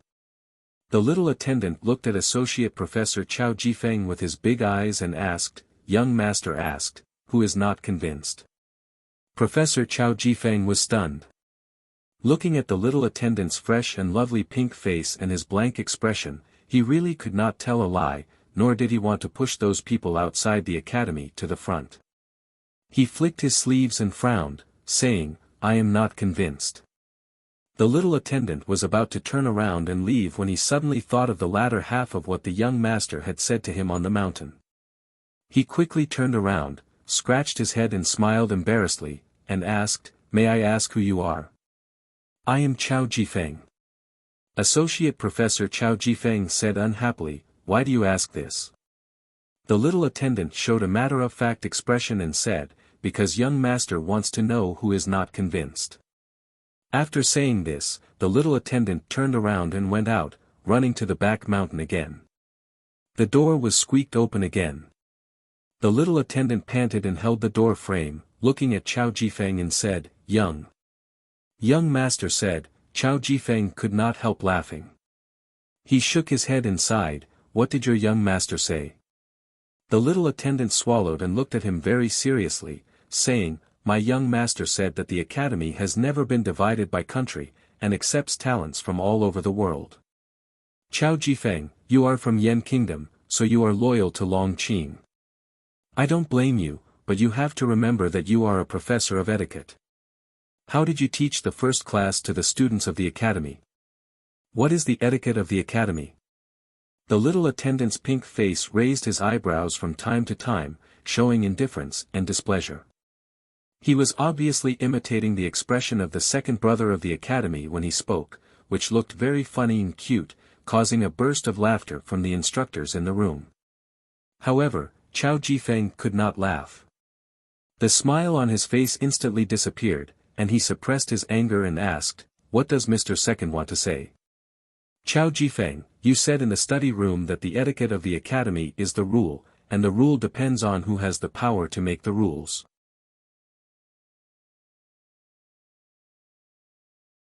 The little attendant looked at him and said seriously, "The headmaster of the academy and eldest brother are traveling in other countries, so in the current academy, I am the only one who has the power to make the rules. So no matter whether you are convinced or not, you must be convinced. Post the notice immediately." Chao Jifeng was stunned for a while, and then he angrily waved his academy robe and protested, "How can such a domineering behavior convince the public?" The little attendant did not know that this was a true expression, and thought it was also a formal question. Just as he was about to leave, he suddenly raised his little hand happily, applauded and said happily, "Young master is really smart. He even guessed this sentence of yours. He asked me to tell you." The expression on Chao Jifeng's face was very ugly. The little attendant looked at him, pretended to be serious, and said, "I don't need to convince the public, I just need to obey." An instructor could not bear to see Professor Chao's embarrassed expression at this time, and said, "Even if we don't care about the views of His Majesty, Master Yen Sei or the West Hill, we should always respect Ning Kei's own choice." When the wooden door was pushed open again, the little attendant's clothes were all wet with sweat. He raised his sleeves to wipe the sweat on his forehead, and it took a long time for him to calm down. He looked up at the people in the room and relayed second brother's conclusion for the last time. Respect Ning Kei's own choice. Why should I respect him? As for the nation master of Tang. At this point, the little attendant deliberately paused for a long time. Then he raised his slightly pointed chin, rolled his eyes at the roof, and snorted clumsily from his little nose. He imitated the expression of the arrogant man on the mountain, making him look very cute. Is it very great? On a flat cliff in the back mountain of the academy, green pines were angrily spreading to welcome guests, and white clouds were flowing among them, like a fairyland on earth. There were two people standing on the edge of the cliff. One of them was wearing a very dirty and tattered Taoist robe. The other one was wearing a very strange ancient crown.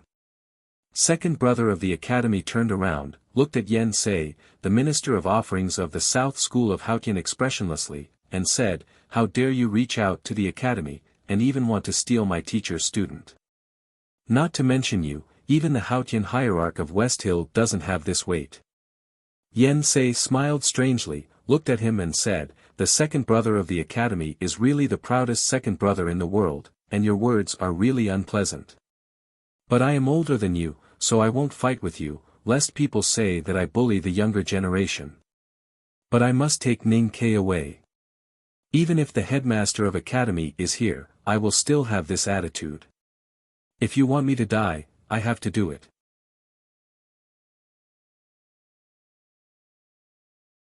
Second brother looked at him with a slightly mocking smile, and said, "Don't make so many excuses. If you are not senile, you should remember that my seniority is higher than yours, no matter from the teacher or Pippi. Since you want to steal Ning Kei from me, how can we not fight? I said I won't fight, so I won't fight." Yen Sei looked at the crown on his head, and said sarcastically, "The back of the mountain of the academy is your home field, and I am not so stupid.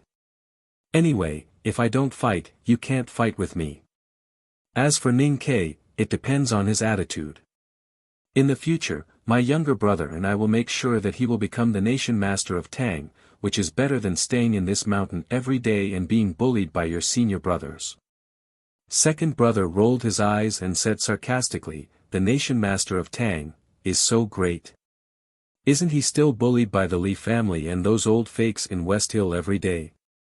The nation master of Tang is not a nation master, but a little wife who is bullied but does not dare to cry, 'Oh, this little boy is so cute. It reminds me of my childhood. Why was I so dull and boring? Study hard and make progress every day. To be continued. If you like this work, please come to Chidian.com to vote for it. Your support is my biggest motivation."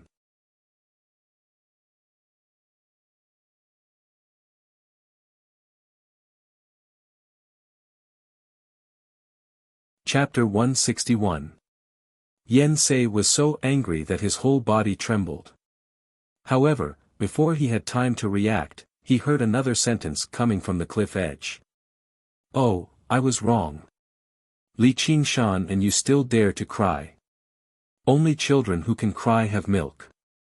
Now your problem is that you don't know whether to throw yourself at the left or the right." Yen Sei was stunned by this sentence, and his anger was forced to be sublimated into embarrassment. He said angrily, "How vulgar the words are." Second brother turned around, looked at him calmly and said, sh*t is also the way. As long as it makes sense, you don't need to care about the words. Yen Sei shook his head again and again. Looking at Fang Zheng, who looked solemn, he sighed and said, Jun Mo, how do you want the world to see you? I really don't understand how a proud and stupid person like you can live for so many years. Second brother smiled slightly and stood on the cliff edge with his hands clasped behind his back. He said, I rarely go down the mountain, and I won't provoke those few people I can't afford to offend. Those few people who can afford to offend me don't dare to go up the mountain to provoke me. Naturally, I can live well. As for you, you are never in the list of people I can't afford to offend. Except that you have lived decades longer than me, how can you be stronger than me in terms of ability, state and seniority? So, in front of you, what can I do even if I am a little proud? Don't you know how to respect the elderly and the wise? Yen Sei angrily flicked his sleeves. If living longer is worthy of respect, then when I was born as a baby, wouldn't I have to bow and kowtow to every person I saw? It does make some sense to respect the wise, but Yen Sei, how can you be called a wise man? Second brother turned around and looked at the old face of the divine talisman master with some contempt and disappointment. He said coldly, if you hadn't been stupid enough to take the pure yang oath to enter the Tao of calligraphy, how could you still stay at the upper state of knowing destiny and not be able to take that step? The content of this sentence, especially second brother's tone of pity and sorrow as an elder, directly poked Master Yen Sei's sore spot. He waved his sleeves wildly and shouted, I haven't crossed that step, but can you? Second brother looked up at the sky and said with a sneer, you're old and weak. You don't have many years to waste. But I'm different. In recent years, I've often been touched by something. I know that if I can find an opportunity, I'll definitely be able to take that step. Yen Sei was slightly stunned.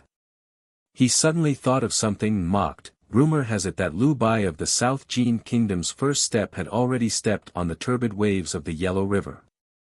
I wonder if your feet have ever touched the clouds. Hearing the words Liu Bai of the South Jin Kingdom, second brother's expression changed slightly.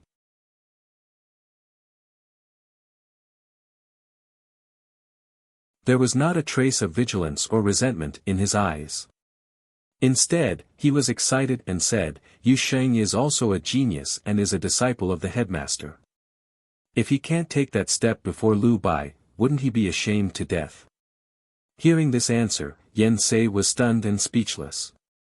He thought that even Liu Bai, the most powerful man in the world, could not destroy this person's pride and confidence. After a moment of silence, he tentatively asked, how about Yi Su? Second brother frowned slightly and showed a look of disgust, as if saying that it was ridiculous for Yen Sei to compare him with that loser. Yen Sei gasped and thought that second brother even looked down on the world wayfarers in the abbey. Then he continued to ask, what do you think of the other two? Looking at the divine talisman master's face, second brother felt that the questions he asked were getting more and more stupid. He didn't bother to answer and directly said, let's cut the crap. Do you want a successor or do you want a divine talisman master in the South School? Master Yen Sei was puzzled and asked, what's the difference? Second brother was silent and let him think by himself. Yen Sei suddenly understood the hidden meaning in his words. Without hesitation, he resolutely said, of course I want both. Second brother tilted his head and looked at him quietly. After a long time, he said, you really take it for granted. Yen Sei frowned and said, what do you mean by take it for granted? Second brother shook his head and said with emotion, take it for granted. That means you are dreaming. Yen Sei was speechless. Second brother looked at him and said, I have already made a concession. If you insist on taking 2 steps forward, then we might as well fall off this cliff together. At that time, we'll see whether you survive or I survive. If I survive, we'll forget about it. If I die, you can do whatever you want. I think this proposal is more concise and powerful. What do you think? Yen Sei said grumpily, I'm a talisman Taoism practitioner. If you don't let me fall down and become a meat pie, then you can open the inhibition formation in the mountain to save your life. How could you say such a vicious idea? Why do you hesitate for such a long time for such a simple choice? Second brother waved his hand and said, in my opinion, of course, it's more important to have a successor. Otherwise, when you die at the end of your life, there will be no one to send you off. Isn't it a pity that all your talisman Taoism skills will turn into mud and dust together with your body? As for the South School of Haotian, as long as the Tang Empire doesn't perish, as long as those old farts from West Hill still want to preach in the Tang Empire, they can naturally last for thousands of years. How can they lack a divine talisman master? He looked at Yen Sei and continued, I can make the decision for the academy.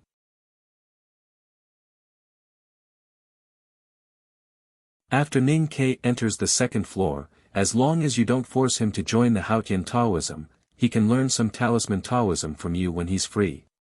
Yen Sei said angrily, how can the wonderful talisman Taoism become talisman Taoism in your mouth? Jun Mo, don't bully me too much. It's okay if the headmaster of academy said so. But you're just a student of the academy, where did you? Before he finished his words, second brother stared at him and waved his hand to stop him. He said, do you want it or not? Say it quickly. If it weren't for the fact that you first discovered Ning Ke's potential, do you really think that there aren't many divine talisman masters in the academy? In the end, any argument or quarrel relied not on words, but on physical strength. Such a simple sentence reflected the unparalleled confidence of the academy in the world. Yen Sei suddenly turned into the autumn leaves, dejected and colorless. After struggling for a long time or a short time, Yen Sei finally made a difficult decision. He looked at the white clouds under the cliff and the magnificent city of Chang and in the distance, and sighed silently in his heart, younger brother, I'm sorry. In a room of the academy, Princely Pei Yen of the Tang Empire was still educating Ning Quebec. However, no matter how he inculcated Ning Ke with the righteousness of the country and the interests of the people, Ning Ke, who stood in front of him, was always willing to answer one sentence. Ning Ke looked at Li Pei Yen with a sincere smile on his face, and answered in a very sincere tone, I'm a student of the academy, and I'll listen to the academy. The smile on Li Pei Yen's face gradually faded, and he looked at him coldly and indifferently said, very good. Ning Ke seemed not to notice the emotional changes of this bigwig, and replied politely with a slight bow, Your Highness, you flatter me. Li Pei Yen pushed the door angrily, thinking that if Ning Ke really entered the second floor, how would Prince Long Qing deal with it? If Brother Long Qing knew the news, would he blame him for not doing a good job? How would the imperial court explain it to the West Hill? Thinking of these questions, his expression naturally did not look good. He coldly glanced at the official beside him, and asked with the last hope, how did the academy reply? I believe they won't have other ideas about such a beneficial thing, right? The official replied with a bitter smile, Your Highness, the notice has been posted, and the academy has confirmed that Ning Ke can enter the second floor. I've previously asked for the reason, and Professor Huang he said that it was the decision of the second floor, and they didn't need to tell us the reason.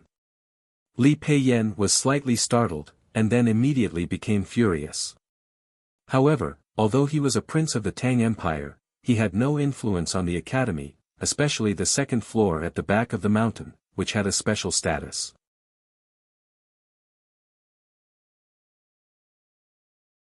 No matter how angry he cursed, it would only expose his own shortcomings. Almost in a flash, he transferred all his anger to Ning Ke in the room. He did not know when, but Eunuch Lin came to his side, and kindly reminded him, Your Highness, in my opinion, His Majesty is actually not concerned about how to explain it to the West Hill. As for Ning Ke, perhaps you'd better not pay attention to him. After confirming that the prince and the officials of the imperial court had left the academy, Ning Ke walked out of the room. He walked along the garden's roofed corridor for a few turns, and suddenly saw a chubby figure standing under the willow tree. Ning Ke walked forward, and very seriously bowed to the ground, saying, Thank you. Chen Pipi very seriously said, since you're thanking me, you should be more practical. Ning Ke thought for a moment, and said, I'll invite you to my house for dinner in a few days. I'll ask Sang Sang to make hot and sour noodle slice soup for you, and I'll tell you that her cooking skills are no worse than those in the eastern city. I usually don't tell others this secret. Chen Pipi did not reply, but looked at him and suddenly said, from today on, we're senior brothers. Ning Ke looked at his round face, and although he was somewhat unwilling, he had to bow again after a sigh, and said, senior brother. Chen Pipi smiled, and did not stop him at all. He looked at Ning Ke's head and said proudly, junior brother, you don't have to be so polite. Ning Ke looked up, and the two looked at each other and smiled. After a whole year of acquaintance in the old library, a loser who could not cultivate finally became a member of the second floor of the academy. Whether it was Ning Ke himself or Chen Pipi who saw this miracle happen with their own eyes, they all sighed with emotion. Chen Pipi said with emotion, teacher once said that there is a kind of cicada in the arid land of the far west. It hides in the mud for 23 years, and only wakes up when the snow mountain melts and the flood comes. It takes a bath in the mud, dries its wings in the cold wind, and finally flies into the void. Ning Ke smiled and shook his head, saying, you and I don't need to talk like this. Do you want me to flatter you again? Chen Pipi said, this description is not exaggerated. You're a loser who has no acupoints connected, but suddenly jumped into the blue cloud. What's more shocking is that you have the potential to be a divine talisman master, and even alarmed Master Yen Sei of the South School of Haotian. In fact, until now, Ning Ke did not know what was going on. He had never seen Master Yen Sei, and only knew from others that he was a very great divine talisman master, and was the senior brother of the nation master. But why did he choose him? Coming to the familiar environment, beside the familiar wetland, Ning Ke saw the most familiar thin figure.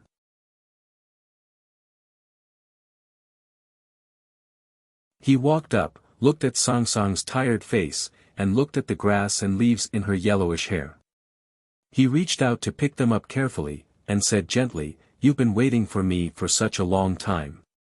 You've worked hard. Sang Sang looked up at him and said seriously, young master, you've really worked hard. After a whole night of mental and physical suffering, and being shocked by the ecstasy of the final success, Ning Ke directly fainted on the top of the mountain. At this time, although he had rested for a while, he still felt a little confused in his mind. Sang Sang did not tell him, but last night she hid under the black umbrella alone like a wounded little beast, avoiding the hurricane that came out of nowhere and raged through the sword forest. She was also very tired, panicked, and weak. The master and the handmaiden supported each other, and walked slowly and painstakingly along the wetland in the morning light towards the plain. The front yard of the academy was much quieter than last night. The officials and envoys had already left, and most of the students of the academy stayed.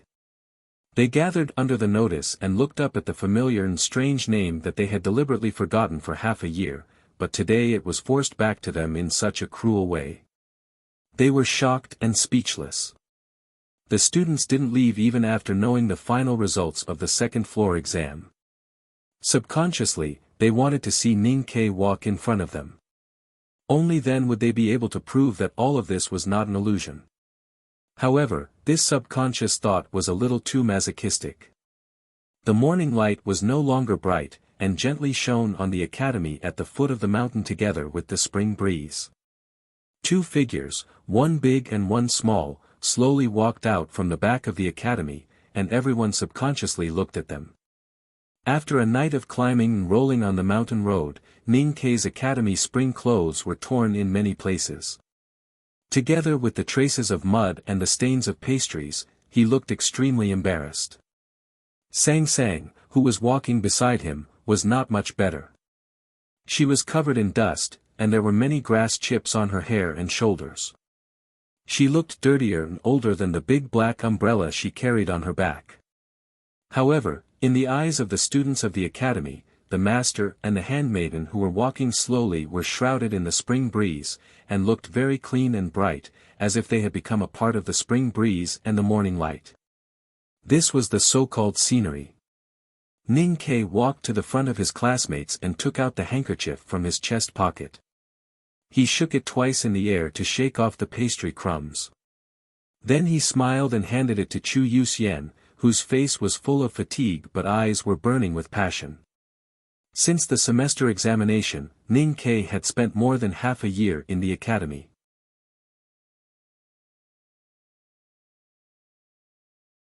It was not too bad for him, but there were not too many good things. Other than the old library, the meadow and the sword forest, there were only those friends who insisted on being friendly to him. There was no doubt that Ning Ke's best quality was to hold a grudge. But what was worth remembering was the real hatred that could only be washed away with blood, and not the rumors that could not shake his emotions. Correspondingly, he could also remember favors. Whether it was Chao Xiaoshu, Chen Pipi, or the two people in front of him, they were all people he would never forget. Ning Ke looked at Situelan, who was standing in the morning light in an arrow suit, and said with a smile, "I rarely let my friends down. My brain was blocked by shit today, and it took me 5 or 6 hours to write it out. Fortunately, I have a day off tomorrow, and I can adjust. This is probably the advantage of having a day off every week. Have a good weekend, and see you on Sunday." To be continued. If you like this work, please come to Chidian.com to vote for me. Your support is my greatest motivation.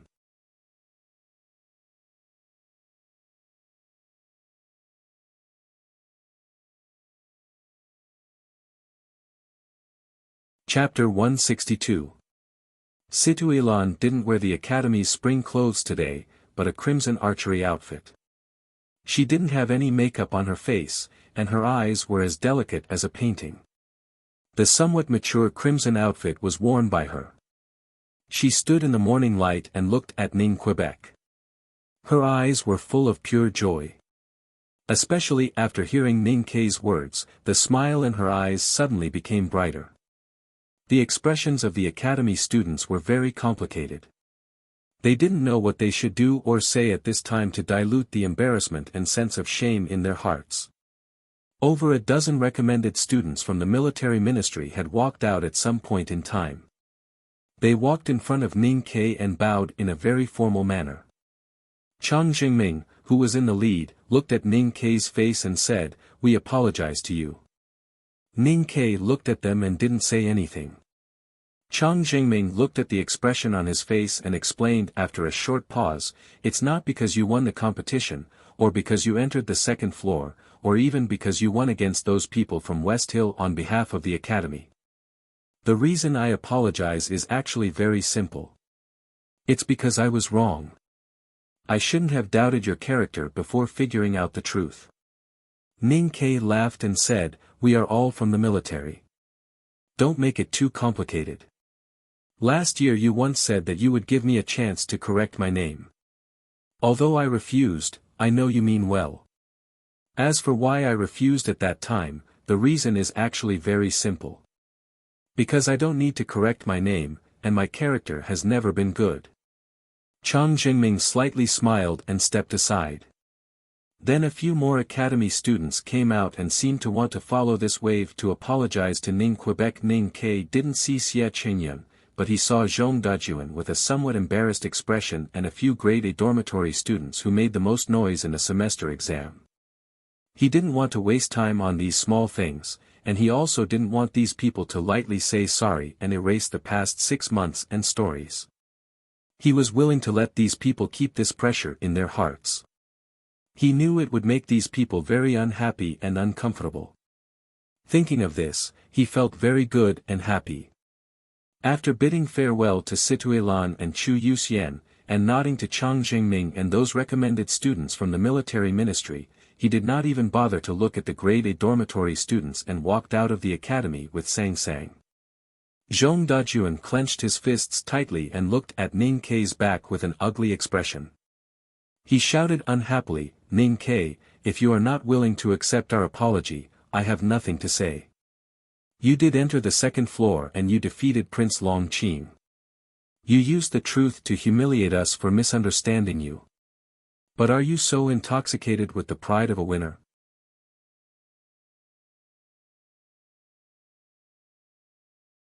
Hearing the voices coming from behind, Ning Ke stopped and looked back at Zhong Dajuan and those so-called classmates who seemed to want to apologize but were actually disappointed and unwilling. He said, "First of all, it's not a misunderstanding.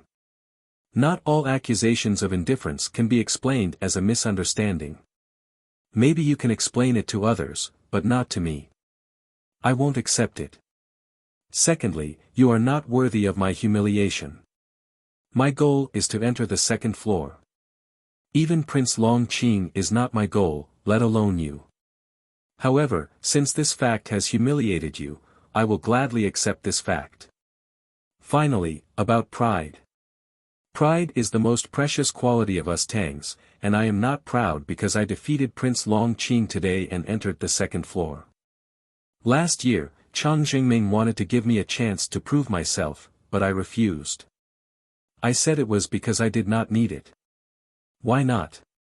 In the morning light, Ning Ke held Sang Sang in his arms and proudly looked at his classmates from the academy, who had complicated expressions on their faces.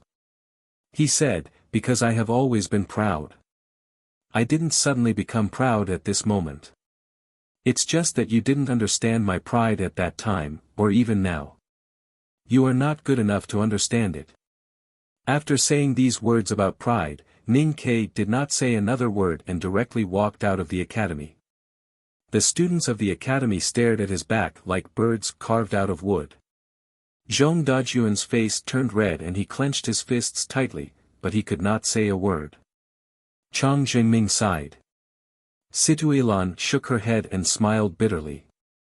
She thought that since she thought that Ning Ke was not good enough, and he had fallen into the water, why did he have to slap him again before leaving?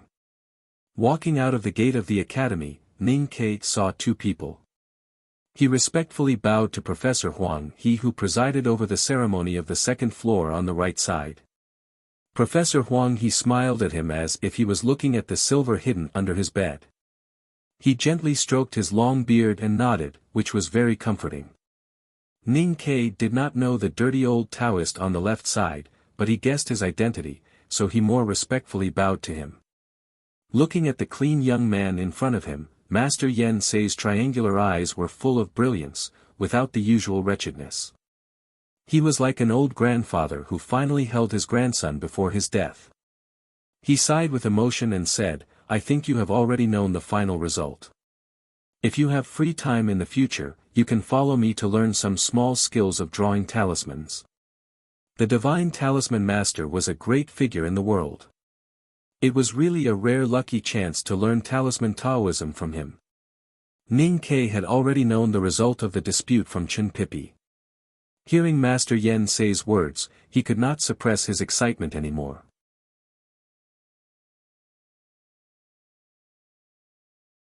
He respectfully bowed again and sincerely said, "It is my honor to learn talisman Taoism from you."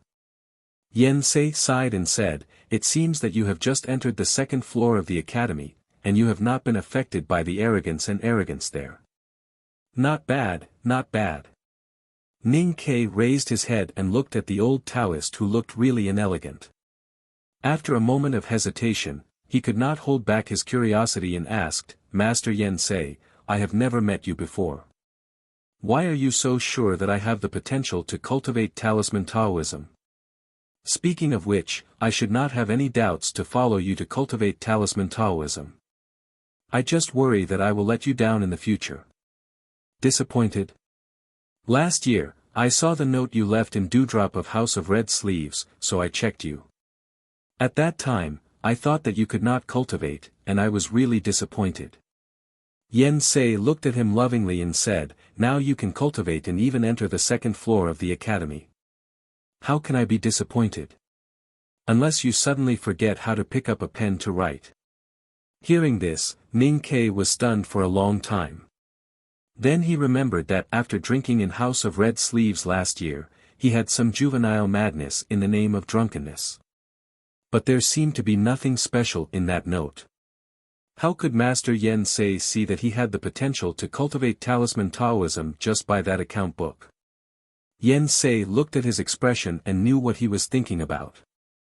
He said with a smile, "A thin account book and a few numbers are chicken soup.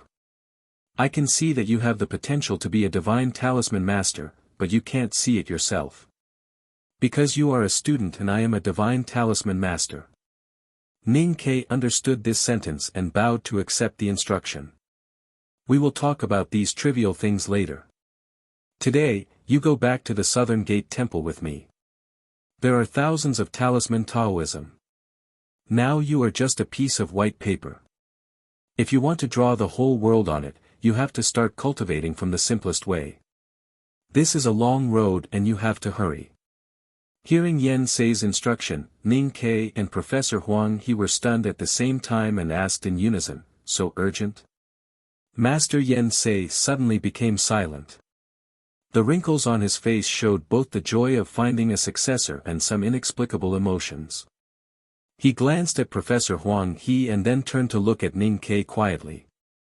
He said slowly, "I am very old."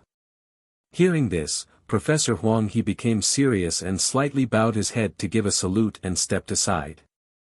Ning Ke also heard the sadness, anxiety in this sentence. He did not know why he felt so sad in his heart and nodded. However, at this moment, a voice completely different from the mood in the field came out. Eunuch Lin appeared in the field and looked at several people with a smile.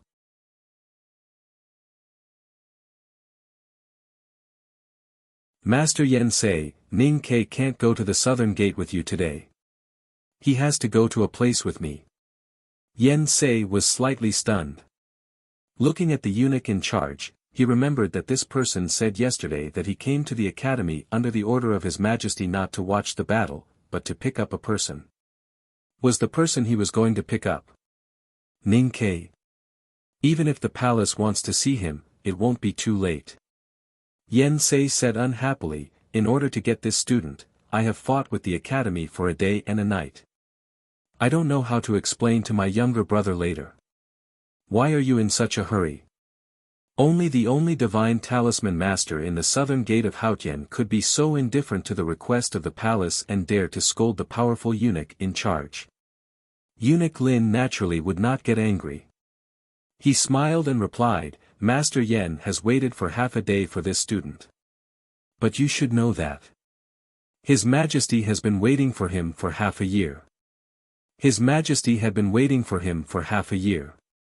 His words directly made these people at the gate of the academy speechless. On the stone ground not far away, the students of the academy were still doing their activities after the event. The young students waved their sleeves and thought that what they had done was just a derivative of the misunderstanding, which could be forgiven and should be forgiven. If not forgiven, it must be that Ning Ke was not gentlemanly enough. They looked at Ning Ke's back and complained bitterly about his arrogance and rudeness. Now he was so arrogant because of a little pride. Let's see how long he could be so arrogant. Then they began to criticize Chang Jingming and other recommended students of the military ministry for being humble and apologizing. Obviously they had not apologized yet, but they apologized first. Wouldn't they be very disappointed and stressed if they did not apologize in the end? For Situelan, the beloved daughter of the general's mansion, of course no student dared to make sarcastic remarks. But they inevitably cast some jealous glances at her. Situelan was extremely angry when she heard these comments. But when she saw those students were still secretly concerned about the movement at the gate of the academy and controlled their voices, she laughed out of anger and shook her head speechlessly. At this moment, the gate of the academy suddenly became quiet. The students could not suppress their curiosity and looked over. The reason why they were speechless was that they did not know what Eunuch Lin meant. Why did the Emperor of Tang wait for Ning Ke for half a year? Master Yen Sei knew about it and even proved it himself. But he did not think of it that way. Professor Huang He hid in the academy every day and painstakingly studied and did not care about the world. Ning Ke and Sang Sang were shocked and confused. After looking at each other, Ning Ke asked carefully, "Eunuch Lin, what do you mean?"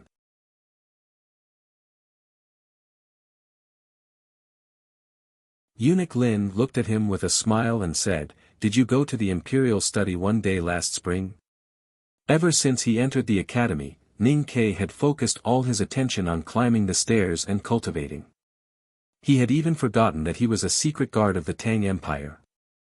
As for the calligraphy he had written in the imperial study, he had long forgotten about it. Although the wonderful feeling of catharsis still lingered in his heart, Eunuch Lin's words were like a bolt of lightning that directly awakened all his memories. Although his expression remained calm, his heart was already trembling with shock. He thought to himself, could it be that the palace found out that he had entered the imperial study without permission and decided to punish him? But the meaning of his calligraphy was ancient and completely different from the usual ink.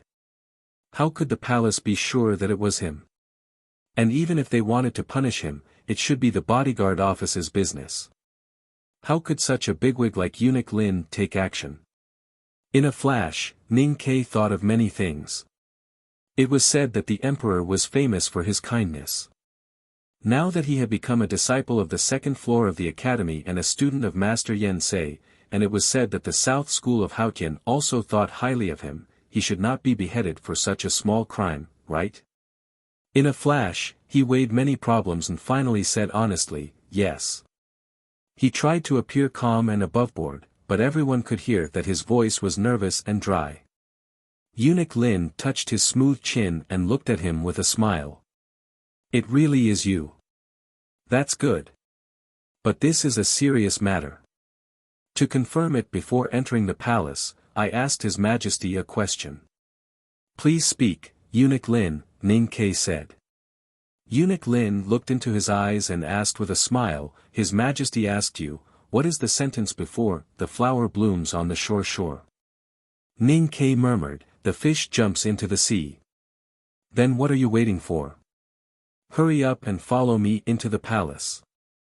Eunuch Lin looked at him and said with a smile, my Sir Ning. Because of the silence at the entrance of the academy, the gathered students also quietened down and listened to the discussion curiously. But because of the distance, they could not hear clearly and could only hear a few words occasionally floating over. Master Yen Sei is going to take that lucky guy as a student. What is he still doing there? Which prince's mansion does that eunuch come from? What are they talking about? It seems like they are going to some prince's mansion. A student guessed. Jean Wuxia looked at the royal carriage outside the academy and hesitated. She murmured the words she heard, the sea. The shore. His Majesty has waited for half a year. What does this mean?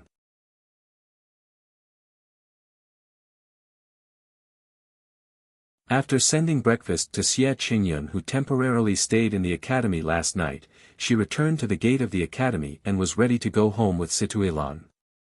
She did not hear the previous apology and proud remarks, but heard the last conversation. Suddenly, an incredible emotion surged in her eyes.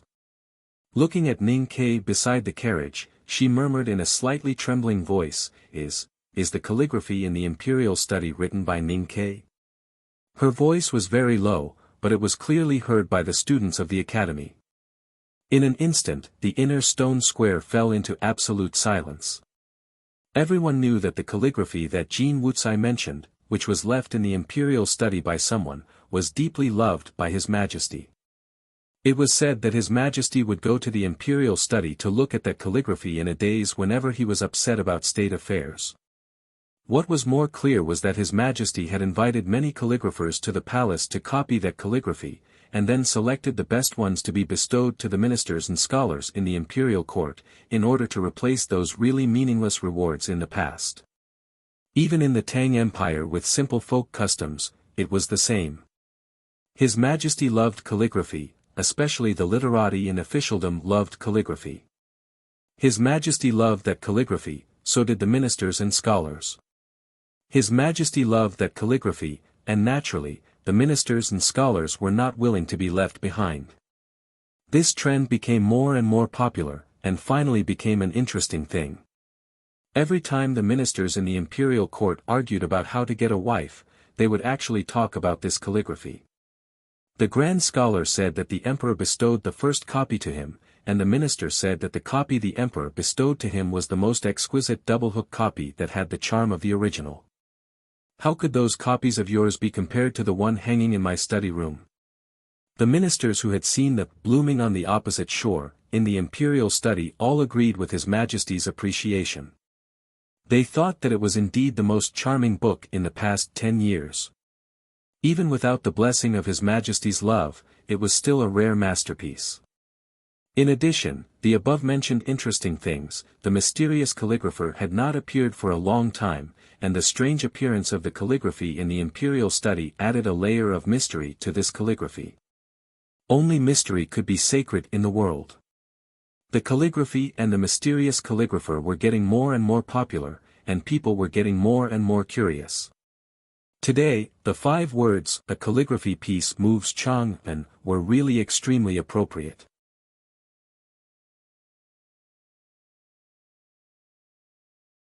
The students of the academy had also taken great interest in this matter, and the children of powerful officials like Jean Wuxia and Miss Gao even had the opportunity to see those copies with their own eyes.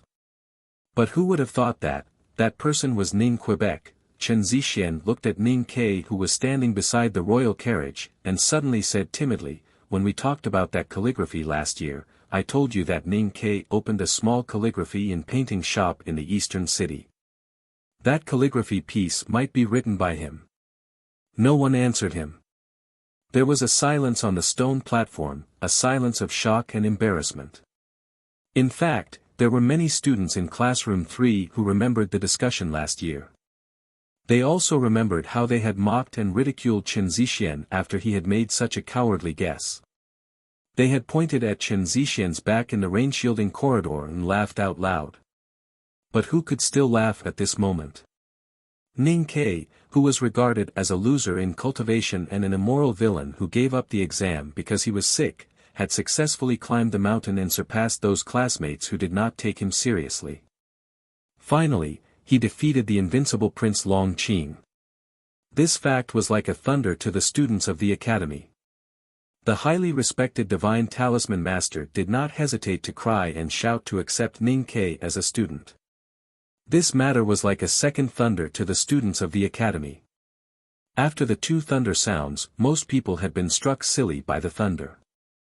They could only rely on their survival instinct to force themselves to find the last spiritual escape channel and exit. At this moment, the 3rd thunder sounded. Ning Ke was the calligrapher who wrote the flower blooms on the shore of the opposite shore. He was about to enter the palace to meet the emperor, and he could see a brighter and broader future than most of the people present. After the 3rd thunder, the academy students standing on the stone platform no longer had any reason to continue to be proud, indifferent, innocent, argue, question, or refuse. They were directly struck into countless silent scorched trees, with smoke rising from their heads and their clothes turning into black brittle pieces. Their brains had long stopped working. The louder they had laughed, the hotter their faces were now. The more exaggerated they had laughed, the more they wanted to dig a big hole in front of them. The more indifferent they used to be, the more humiliated they could not control their eyes and looked at the royal carriage. I once heard Ning Ke say a very new word. Situilan suddenly said faintly, "That word is aesthetic fatigue. I have never understood how to judge beauty, and then how to feel tired. Today I finally understand the meaning of this sentence. It is easy to become numb and boring to be shocked too much."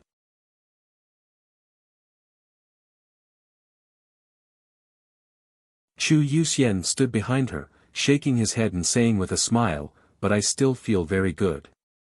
Situilan laughed and waved her fist. She looked at the academy students around her and said, "It is indeed very good." She looked at Zhong Dajuan, whose face was pale. Zhong Dajuan subconsciously turned his face away and did not dare to look back. She looked at the student from Yangguan beside Zhong Dajuan and said, "I remember someone once said that if that calligraphy was written by Ning Ke, he would be willing to kiss Ning Ke's smelly feet." The student was terrified and kept retreating. Situelon smiled and said, I can ask Ning Ke to throw his shoes over. After climbing the mountain for a day and a night, they should be very smelly. The student screamed and then fell straight down. He had actually fainted because of this sentence. 4 horse carriages sped along the straight and spacious streets of Chang'an. From time to time, the shouts of the bodyguards could be heard. The pedestrians all moved away and then cursed at the dust on the road. The Tang Empire had always been particular about rules.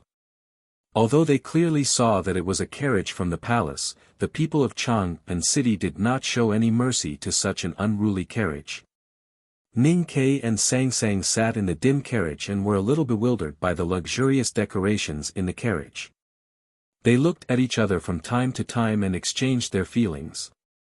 Both master and servant had seen many big scenes and large amounts of money. However, sitting in the royal carriage and officially entering the palace to meet His Majesty, they still could not help but feel a little nervous. Don't be nervous. His Majesty loves your calligraphy very much. Eunuch Lin looked at him and comforted him. They had just left the back of the mountain of the academy and then entered the palace. It was indeed difficult for Ning Ke to wake up in a short time. After hesitating for a moment, he asked with uncertainty, Eunuch Lin, are you sure that His Majesty really likes my calligraphy and summoned me to the palace and not for other reasons? Eunuch Lin was startled and did not know whether to laugh or cry. He said, your flower blooms on the shore has already caused such a stir in Chang'an City. Did you really not know? Ning Ke finally relaxed and said with a smile, apart from cultivation, what I like the most is promotion and wealth. If I had known that His Majesty liked my calligraphy and was still looking for me, I would have walked right into the trap. No, I would have brought the most wonderful calligraphy I have ever written and barged into the imperial city, shouting that it was me, it was me. I'm just afraid that I would be beaten back by the guards. Eunuch Lin laughed and looked at him meaningfully. He said, if you could really barge into the imperial city with your calligraphy, the Yulin royal guards would definitely not let you in.